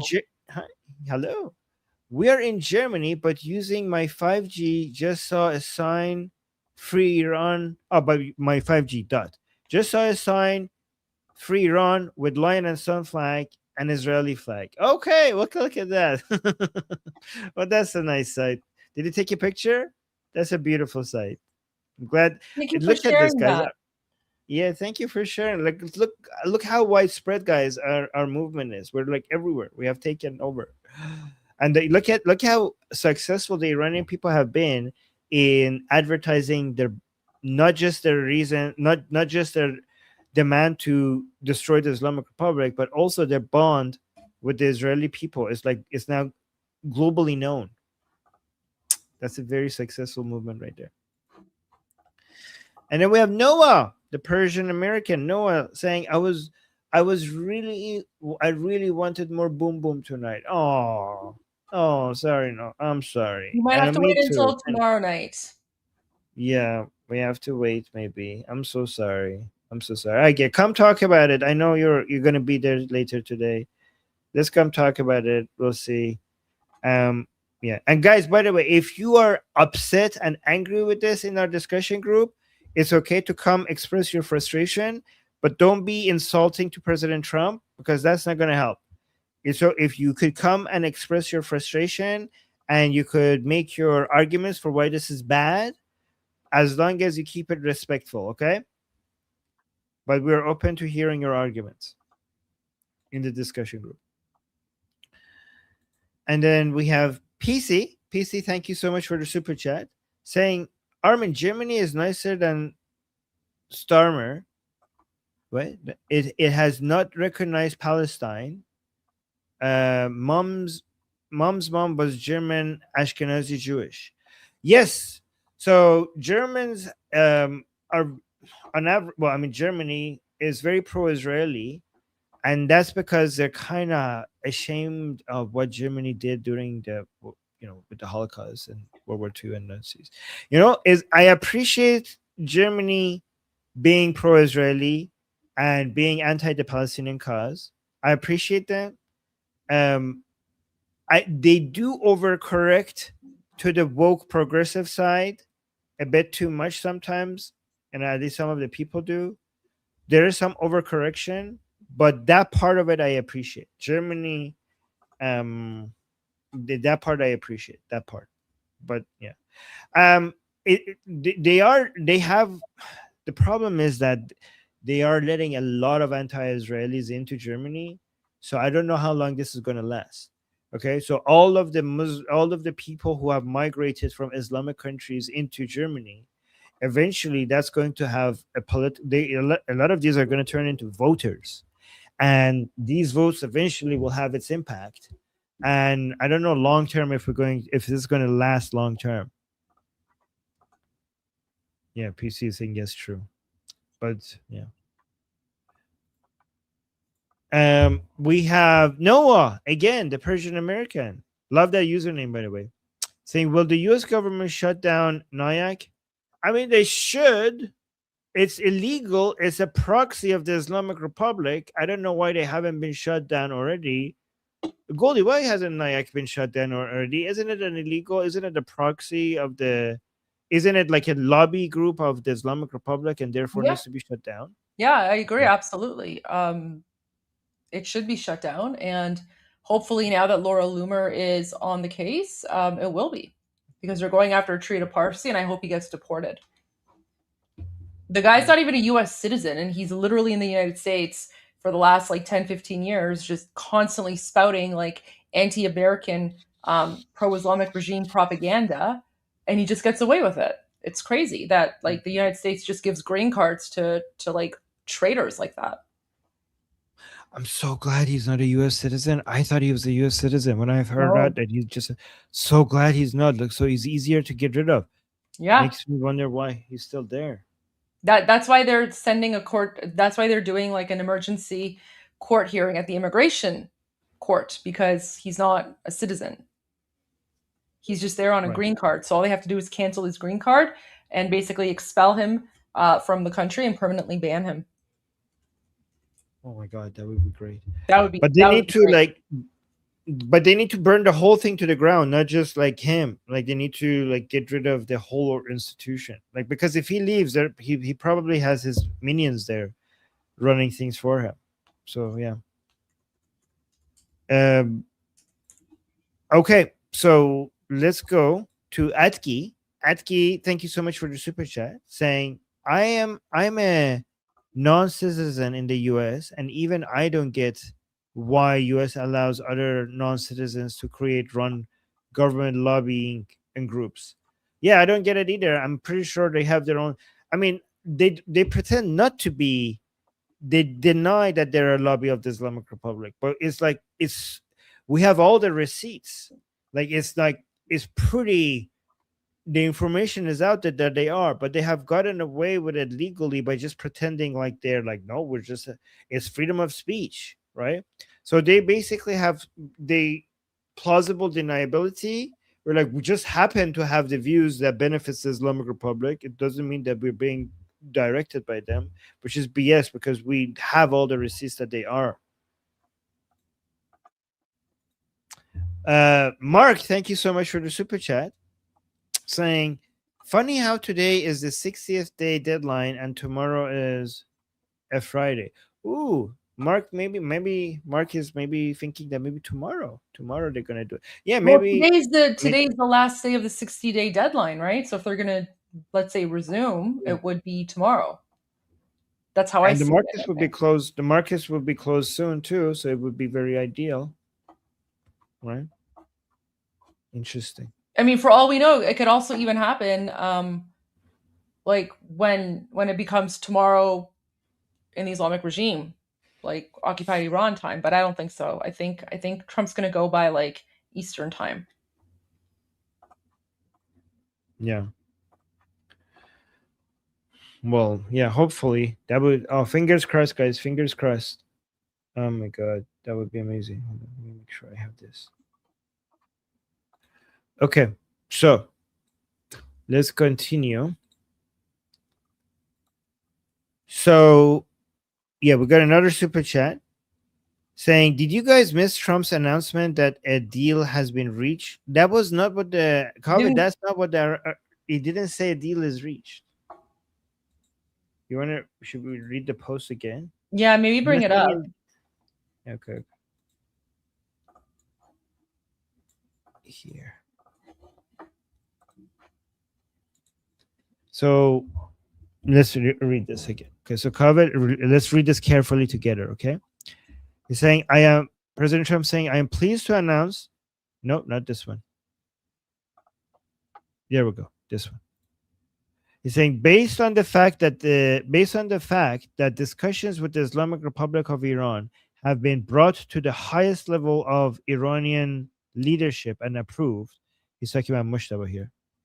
I have, as President of the United States of America, canceled the scheduled strikes and bombings against Iran this evening. Discussions and final points have been, in both concept and great detail, approved by all parties involved. Okay, so the final points are being discussed. This does not say that there's a deal, including the United States, Israel, Saudi Arabia, UAE, Qatar, Turkey, Pakistan, Bahrain, Kuwait, Jordan, Egypt, and others. The naval blockade will remain. So see, like, the naval blockade will remain in full force. That means that there's no deal yet, or ever. And if in full force and effect until this transaction is finalized. So look, nothing has been finalized. Time and place of the signing to be announced shortly. I don't see, like, guys, the red lines of the Islamic Republic and United States are so far away. So I don't see this happening unless the Islamic Republic is completely surrendering, or President Trump is just giving up on his red lines. Which one? So there's three options here. Let me know if I'm exhausting all the options, right? Either there is not going to be a deal, given the red lines are so far away still, or the Islamic Republic is just giving up and completely surrendering. That's option 2. And option 3 is President Trump just giving up on the red lines that he has been insistent on since forever. It has to be one of these three options, right? Did I miss anything? No, I think, I mean, this is why it's important to, like, pay attention to the details of what President Trump is saying. There's no deal, right? Because in order to have an agreement, in order to have a deal, you need both sides to agree to the deal. Just because President Trump says, this is the deal that we have, right? You have to ask yourself, has the deal been accepted by the Islamic regime? Has the Islamic regime come out and said, yes, we accept this deal, we will sign it? Having a deal is not the same thing as saying that you've finalized the deal. They're two very different things, okay? It's like saying, like, I have a contract. Okay, so I have a contract, but until the contract is signed by both parties, the contract doesn't mean anything. It's not in force and effect, right? So that's how you have to look at this. And I can't see how the Islamic regime is going to agree to any of the terms that President Trump wants. I mean, President Trump is basically saying that he's come up with a deal that is acceptable to Israel and, all these other countries that he lists. But you know who's missing from the list of countries? The Islamic regime. Like, Armin, if you pull up that list again, right? He says this is the deal, and this is, it's acceptable to all these countries. So he lists, US, Israel, Saudi Arabia, UAE, Qatar, Turkey, Pakistan, Bahrain, Kuwait, Jordan, Egypt, and others. You know who's not in that list? Iran, or the Islamic regime. So discussions and final points have, in both concept and great detail, been approved by all parties involved, including the US, all these people, right? I don't see him saying that Iran has approved and agreed to the points. And for people who are asking, what is the deal? We don't know what specifically, we don't know what the specifics of the deal are, because that's never been released. What we do know is that President Trump has 5 main items that must be included in the deal, and these 5 main items are non-negotiable. Again, I'll repeat, I sound like a broken record. Complete stopping of the military nuclear program. The United States has to go in and remove the nuclear dust. The Islamic regime has to end its ballistic missile program or severely limit it. The Islamic regime has to stop funding its terrorist proxy groups in the Middle East like Hamas, Hezbollah, Houthis, Hashd-e-Shabi, and others. And finally, the Islamic regime has to open the Strait of Hormuz. So while we don't know what the specific terms of the deal are, those 5 items are President Trump's red line and must be included in the deal. The Islamic regime is not going to accept any one of those terms. That's all we know. And if anyone, aside from President Trump or anyone in his administration, says that they know what's in the deal, they're lying because no one knows. Except President Trump. Yeah. Exactly. Good summary, Gold. Great summary, Goldie. That was a great rundown of everything. Oh, thank you. Okay. And now you know. And now you know. Okay. And we have Dr. Yoda. Sorry if I mispronounced it. Saying Amit Segal, oh, that's an Israeli journalist, probably mispronounced that as well, just said no one in Israel knows about any deal. Well, maybe because there's no deal. Well, also, he's a journalist, right? Like, who knows what's happening within the Israeli administration? Right, yes. Yeah. Well, how is he? Wait a minute. Well, you're actually good. That's a good point. How is he speaking on behalf of everyone in Israel? Have you asked every single person in Israel? Like, did you go check every single one? Okay. And then another super chat, Fleshy Interloper. Thank you so much. Saying TCS, Trump Confusion Syndrome. I got it bad. Well, that's a good thing. That's a good thing because Fleshy Interloper, if you're not confused by Trump, then the Islamic Republic is also not confused by Trump. That makes him predictable. You know, the only thing predictable about President Trump is that he's unpredictable. So he's predictably unpredictable.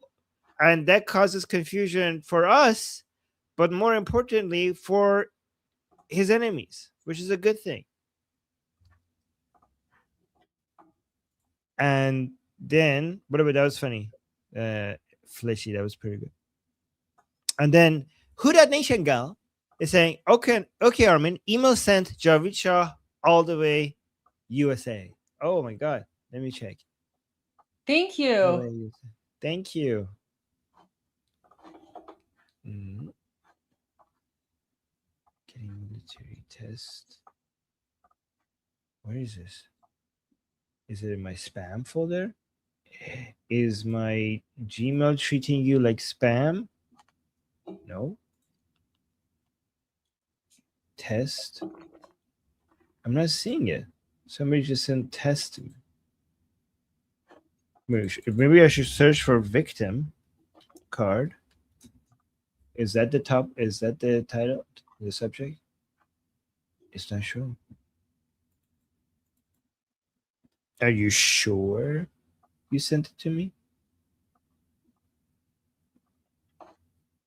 Sorry, I'm not seeing it. I will keep looking for it. Is it my spam? Spam. Okay, I'm not seeing it. Let me know what the topic was. Okay, I'm gonna keep coming back to this. Sorry, I'm not seeing it.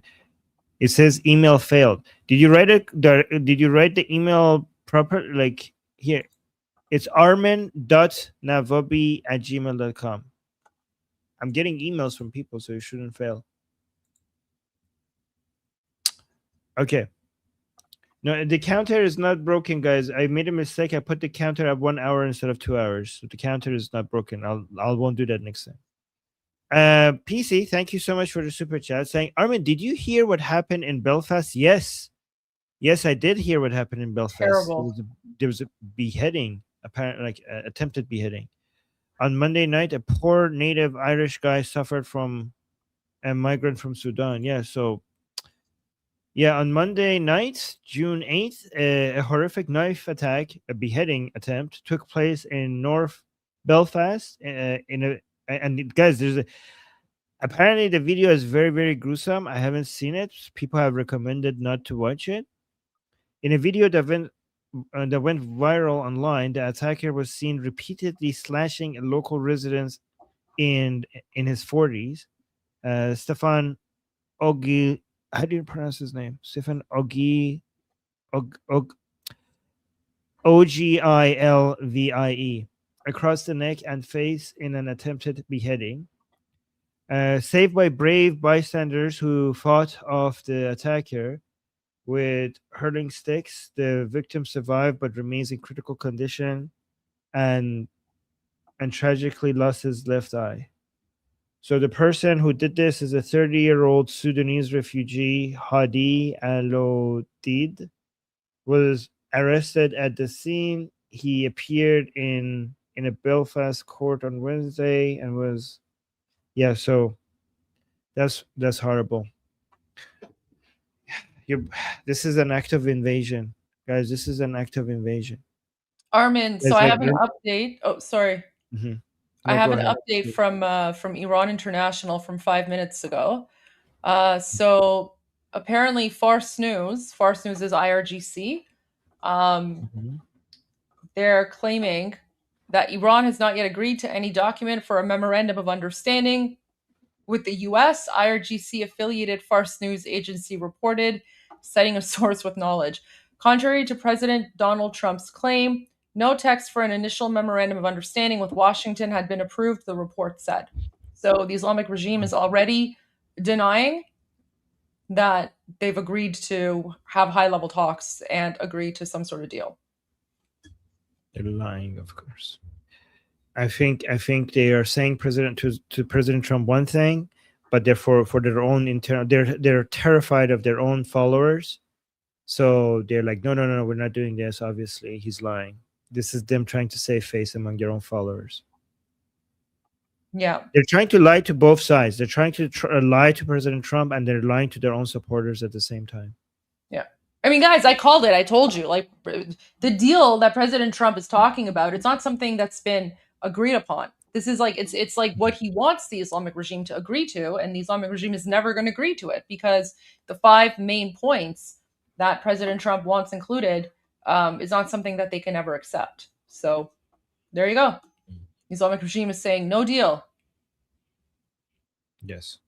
They say they go to President Trump like on their knees and they're like, please give us a deal, thinking that they're lying to him and basically trying to just buy more time. And then they go to their own followers and be like, what the hell? Like, no, he's lying. We didn't do that. That's what they're doing. Pretty much. Anyways, I just want to share that breaking news. Thank you. Yeah, that was important. Okay. And then let me check time. Okay. Keeping an eye on my email. But one thing I wanted to add about this, guys, there's refugees, there's migrants, and there's invaders. There's a difference between the main difference between these three is intent. Okay. True refugees, most refugees right now in the world are fake refugees. You know, they're pretending to be refugees, but they're not refugees. They're either migrants or invaders. But actual genuine refugees, their intent is safety. They're under threat, and their refugee status comes from the fact that they're moving with the intention of finding safety. If you're a genuine refugee, most refugees these days are fake. Migrants' intention for moving is usually economic or family reasons. That's a migrant. An invader's intention of moving is to challenge the sovereignty, to take over, to take land. Right? Let me actually, I wrote the list of the intentions of the invader, if I find it. Let me get it. The intentions. Here's a list of the intentions of the invader, and the differences in the intention. So the intention of the invader is to conquer territory, overthrow government, and violate national sovereignty. Those are the intentions of the invader. Okay. And based on what we know about many of the Muslims who come to Europe, and based on their own admission, not all of them, and guys, even the ones who are not coming with this intention, they're part of the bigger project with that intention. And they communicate this. This is not something that they're hiding. They think that their migration, their movement, and to the Western countries and their birth rates are weapons as a new modern method of conquering territory, overthrowing government, and violating national sovereignty. Their goal is to make, as they say themselves, is to make these lands Islamic.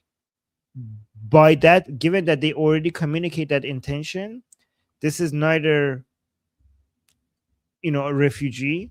These are neither refugees or migrants. These are invaders, based on the definition of invaders. Let me know if you think that I am exaggerating this.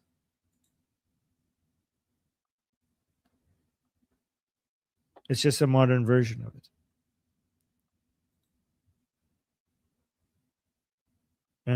Okay, let me see. Cap, thank you so much for the super chat, saying freedom of speech only applies to US citizens. True. That's true. That's true. Here's the thing. If freedom of speech would apply to non-US citizens, you wouldn't be able to have a citizenship test. Right? So for example, if you come and say, like, my opinion is that America sucks as a country, where's my citizenship? Like, if freedom of speech applies to non-citizens, you should give this person a citizenship. You cannot use the opinion that America sucks against them. Like, think about how ridiculous that would be.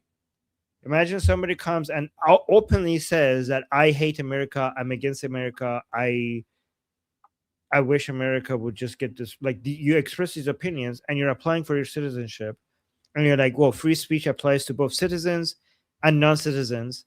Then you couldn't use this person's opinions against them, and they should be treated equally to anybody else that doesn't have that view. That is insane. Free speech free speech is a right. Rights are, you could be set. Apartheid is when you have different rules for different citizens. That's what apartheid is.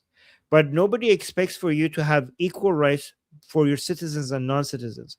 Every country not only has the right, but is expected of every country to have some rights for your citizens that are not applied to your non-citizen residents of your country.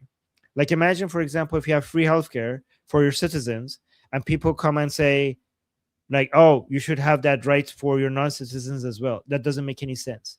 This is why calling Israel apartheid is insane, because all citizens of Israel have the same rights, but people resident in Gaza and Judea and Samaria are not citizens of Israel, so they shouldn't be having the same rights of Israeli citizens.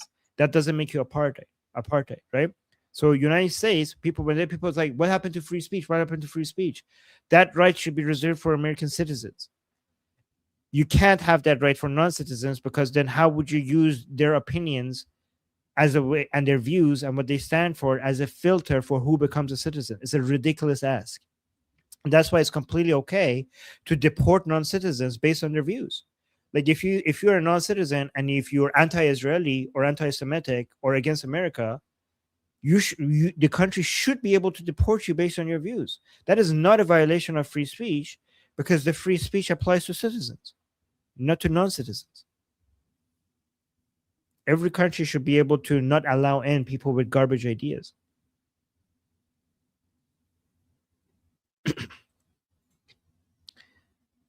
And then we have another super chat by Fergie, thank you so much, saying Armin's laugh makes my day. Oh my god. Oh, well, there you go. I just laughed. Thank you. You know, guys, I used to think my laugh is really embarrassing. I used to not laugh as much in front of other people because I thought like I have a really weird and bizarre laugh, and you guys made me feel like many people in the chat and because of these live streams have made me change my opinion on that. Okay, so thank you. I think your laugh is fantastic. Well, thank you. I appreciate that. That's very sweet. Oh my god. Thank you. And then we have Gabile official. Oh, hey, it's my Montreal friends. Armin, so remember when I went to Montreal and I was invited to join the weekly demonstrations and rallies in Montreal and give a speech? Yeah. So Gabile is wow. part of that. Oh, so nice to hi. see you guys. Durud, durud. Hi, Montreal. Oh wow. Oh, And Armin, and they're still marching. Oh, every week without fail, the Iranian community in Montreal has been marching. I think they're on my week God. like 23 or something now, like 23 or 24, marching every week, going out in Montreal, and it's phenomenal. Durud be hame shoma. Wow, great to see you guys. Oh, I miss درود به everyone. به همه شرفتون. سلام برسون. نه Oh, I should go نمی‌تونم. follow جاوید them. شاه. جاوید شاه. Gabile official Javid Shah. Yeah. Thank you for everything you do. Thank you. I'm gonna find their YouTube account and follow them. Wow. Okay. And Patton 360 Games 3 gave us another super chat. Thank you so much. Saying, what are the chances strikes will continue anyways? There is a we can't measure the. Here's the thing. There is a chance. We know that. We can't measure the chance because President Trump has very effectively been unpredictable. The fact that we can't measure the chance is a sign that President Trump has been very successful with his unpredictability, which is a strength if you're at war with a country, with a state, with a regime, right? It is a strength, and I think like he has been the most successful president when it comes to unpredictability. I think we could all say that we don't know, and that's good. If we could tell, so can the Islamic Republic, and it's good that we can't tell. But good question. And then CRWMIFY just gave us a super sticker. Thank you so much. Thank you. Appreciate that. I remember you. Yeah, yes. And your wife. Thank you so much. Wyatt, thank you so much for the super chat saying the US and Israel are the artillery. Well, it's a tongue twister for me. Artillery is nice, but no war has ever been won by artillery.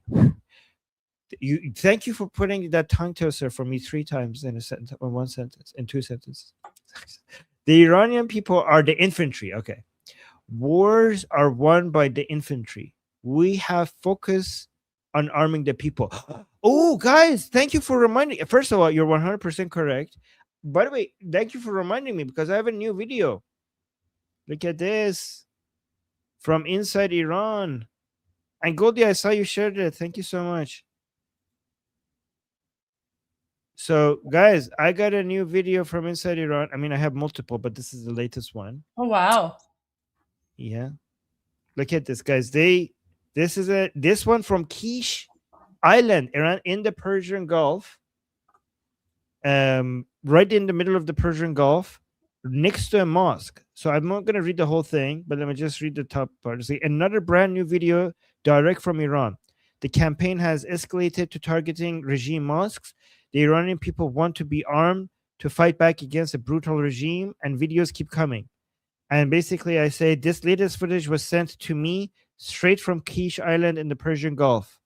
Operating under the cover of night, The man in this video has escalated the campaign in a massive way. If you look closely at the building he targeted a state-controlled mosque and a known hub for regime propaganda.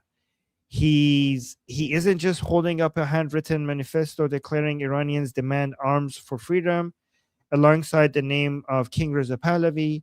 You can hear him whisper Javid Shah, meaning long live the king. Into the dark, as the camera reveals, he has spray painted the exact demand armas directly onto the regime's infrastructure, defacing a state religious building with a demand for weapons in an automatic death sentence, but he's doing it anyway. And then I explain basically here the situation that you guys know. I'm adding a new clarification to these messages. Guys, this is an important clarification that I'm adding to all these videos. Read this one, saying, and let's be clear, the only viable path to effectively arming the Iranian people is through direct coordination with Prince Reza Pahlavi and his team. This is a very important clarification that I'm adding to these videos now. And then I also ask people to make sure that they're sharing it by saying this. He's saying he risked his life in the dark to deliver this proof straight from the ground. More people need to amplify their calls. Do not let the regime bury his bravery. So let's watch the video, and I'll also would give you the link if you guys could go share this, so that because he risked everything to get us this video. So I hope that you guys share it. And guys, the video is very clear that this is from inside Iran. I have more videos that I haven't yet posted it. I'm going to post one video every day, or as they come in. So look at this. The video, the paper, on the paper, it says King Reza Pahlavi, Javid Shah. In the middle, it says Armas. It says Ma Irani Haya.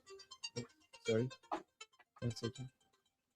It's saying Ma Irani Haya Azadi Khah Baraye Mubareze نیاز به تفنگ داریم. So he's saying we Iranian freedom fighters, we need guns to be able to fight. And then it says Iranians demand arms for freedom. And then it says Iran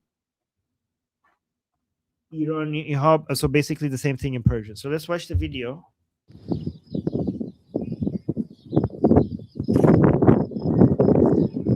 Armas Javid Shah.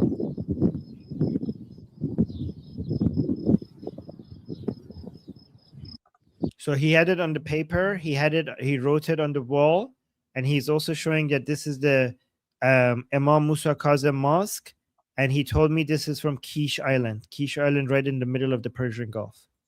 Okay, so I'm gonna give you guys this video.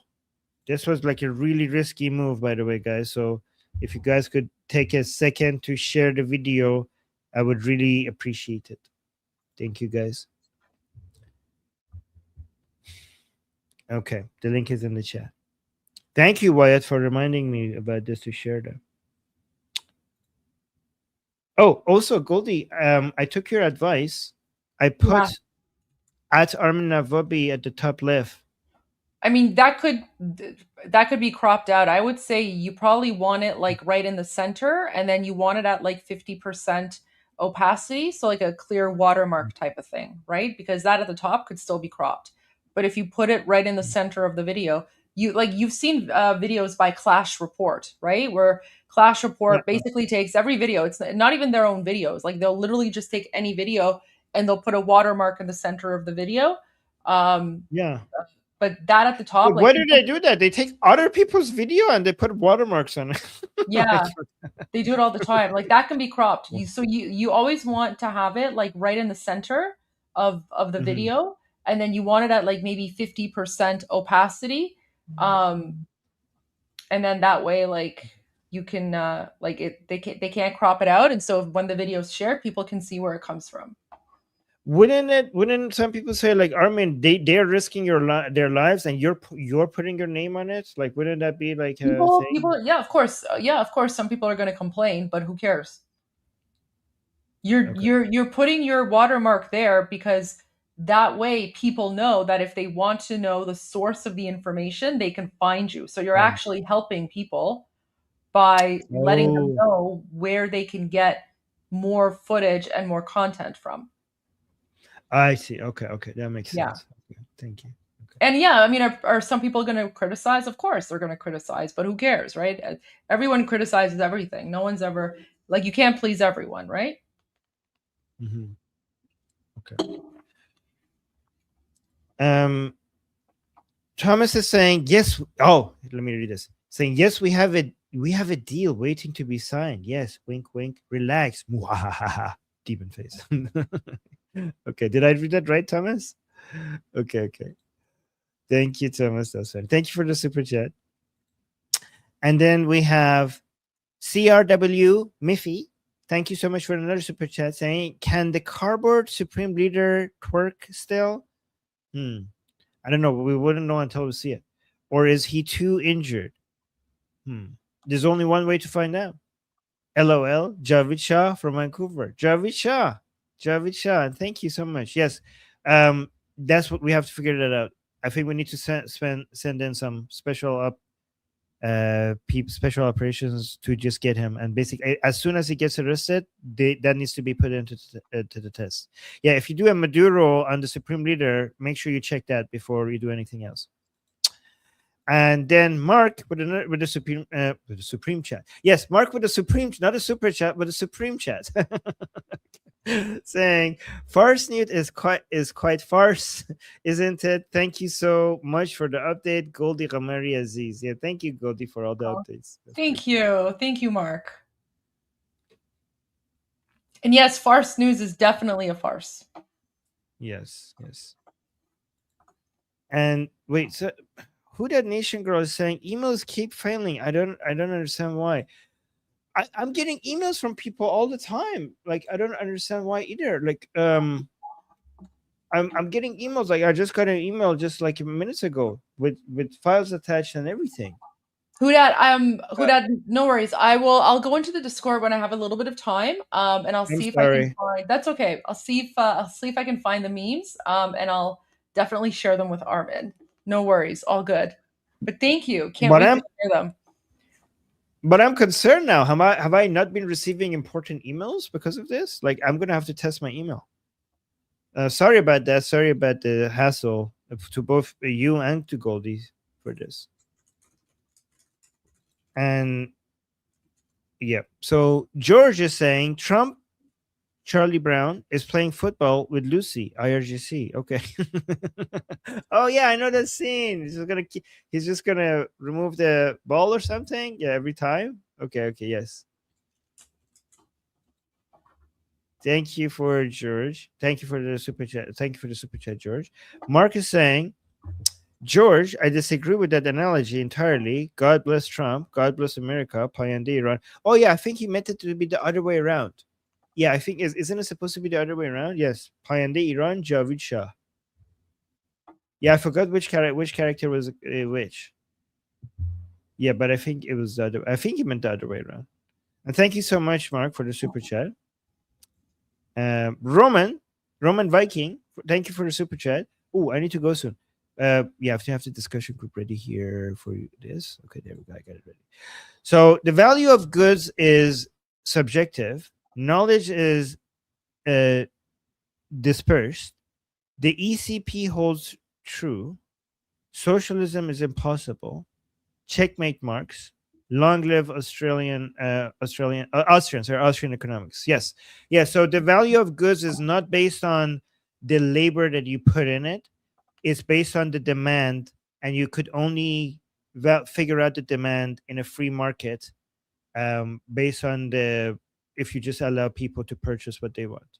Yes. So Marx believed in the labor value theory, what is it called? Labor value theory. So basically the belief that the value of this thing is determined based on the effort and the labor that went into it, which is nonsense.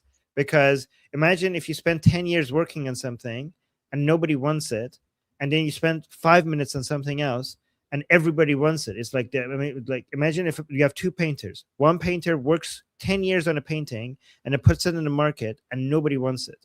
So it's worthless. I don't care if you work 10 years on it. It's worthless. Nobody wants it. And then another painter spends 5 minutes on something and people love it. And everybody is trying to outbid on everyone else to get that painting. Yeah, that painting has a lot more value because of the demand.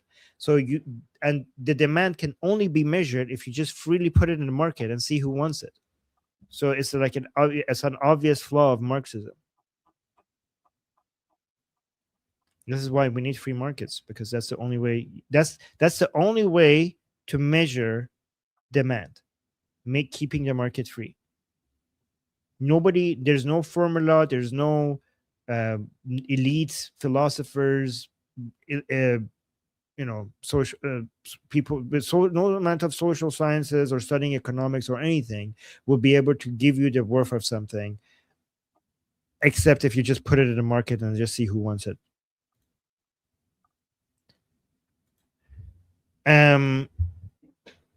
EHF, thank you so much for the super chat, saying taking Kharg Island could be part of the arming plan. Yes. Oh my God, I wanted to go into this discussion so bad, but it would take like so long. Saying a central distribution hub. Yes, guys, this is the plan that we have been suggesting from Bandar Abbas. And if the regime bombs it, they only hurt themselves. Yeah, Kharg Island is hard to hit by the regime because there's so much of their oil infrastructure there. That's true. But yeah, like this is, oh my God, I want to get into this topic with somebody. Like I could talk about this for hours, but true. Like, I don't know if this is true, but I'm just saying that's the plan that if I had to make a plan, that's the plan I would make for sure. Yes. Good. Oh, we think alike. Okay. Oh, and school time. Yes. Tom, thank you so much for the reminder. It's school time. We're going to go to our discussion group. Thank you so much, Tom. Let's go, guys. Today is free. Today it's open to everybody. You can see it says open. That means it's open to everybody. So you guys could join us in about, oh my God, 1 minute. I'm late. No time to say goodbye. Hello. No time to say goodbye. Yes. Hello. I'm late. Okay. So here, let's give you the link in the chat. The link in the chat. Okay, so that's the link. So guys, you could come to the discussion group and join our group call. We have daily group calls. We have multiple group calls some days. So come to the discussion group, find the group call that is starting like now. The link is in the chat. The link is in the QR code at the top right of your screen. The link is also in the Liberty Politics, my channel, Liberty Politics, in the bio section. You can find the link over there. And yeah, so just come there and discuss. Probably we're going to be focusing most of our discussion on what President Trump just posted regarding, holding off on the attacks on the Islamic Republic. So that's going to be probably, and if you have disagreements there or agreements, or if you want to make your points, come there and, open your mic, and we'll love to hear you there. So yeah, I'm going to go do that. Goldie, what are you up to for the rest of today? So taking a quick break to work on some videos, and then I'm going live a little bit earlier. I'm going live at 5 o'clock because my sister is going live at 8, and I'm going to be joining her for a documentary watch party. So that's what I'll be doing. And I'll be giving sort of my, usual geopolitical analysis and political commentary, and, basically going through a whole bunch of President Trump's posts and analyzing them from the last week or so. Fantastic. So guys, make sure you don't miss that. And yeah, that was us. And we'll see you again same time tomorrow for another episode of Iran Revolution Live. And until then, I'm Israel Chai. Long live America. Wait, I forgot to load the video. Wait, give me 1 moment. Sorry. I can give the long version today. Can I do the long version today? Sure, if you want to. Okay. I'm Israel Chai. Slava Ukrainian. Cuba Libre. Long live America. God bless America. Javisha Payade Iran. See you guys soon. Oh. غرب انقلاب است.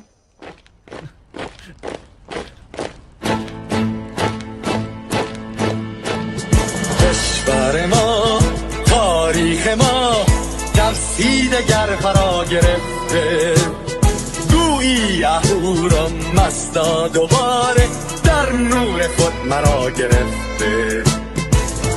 براتون سرودی تر میدهم باز فارغ رنج و تشویش ایران غرق انقلاب است به پیش به پیش به پیش ایران غرق انقلاب است به پیش به پیش به پیش هن ای پدر هن ای پسر برخیز و با ما شهنگام تا درد آن تجربه تلخ ما را نکشیده در آب بگذار هر دم بغرند گرگ‌ها دم لباس میش ایران غرق انقلاب است به پیش به پیش به پیش ایران غرق انقلاب است به پیش به پیش به پیش ای کارگر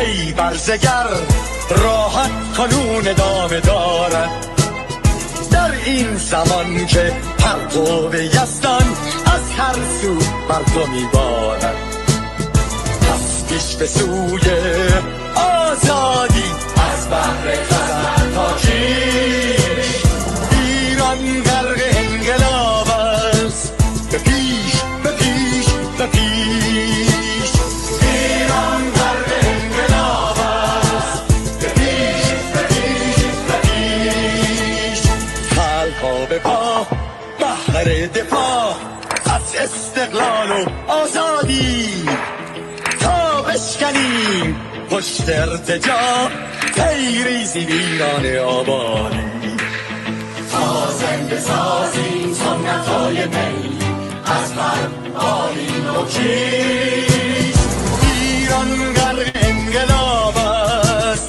به پیش به پیش به پیش ایران غرق انقلاب است به پیش به پیش به پیش با امید روزی که تمام این دلبشو انقلاب تموم بشه و ما در روشنایی نور و سعادت مردم کشورمون غرق بشیم نه خارجی نه بیگانه نه مستشارهای ویرانی نه چیر خاران نه کاسلیسان فقط هم رزمان ایرانی با شرافت میهنی بسازی بهر فرزندان خویش ایران غرق انقلاب است به پیش به پیش به پیش ایران غرق انقلاب است به پیش به پیش به پیش مردم بیایی داخل صف ما اکنون که آغاز رویاست دشمنان بدانی ما زنده هستی بعد از ما هم ایران پابرجاست آن روح شیطان ما را فریب داد با صد شعار مردمیش ایران غرق انقلاب است به پیش به پیش به پیش ایران غرق انقلاب است به پیش به پیش به پیش پرچم ما پرچم ایران غرق خون شهیدان روی شانه هامان حمل میکنیمش در هر خیابان و میدان تا ماسک دلقکان را برداریم از روی تسبیح و ریش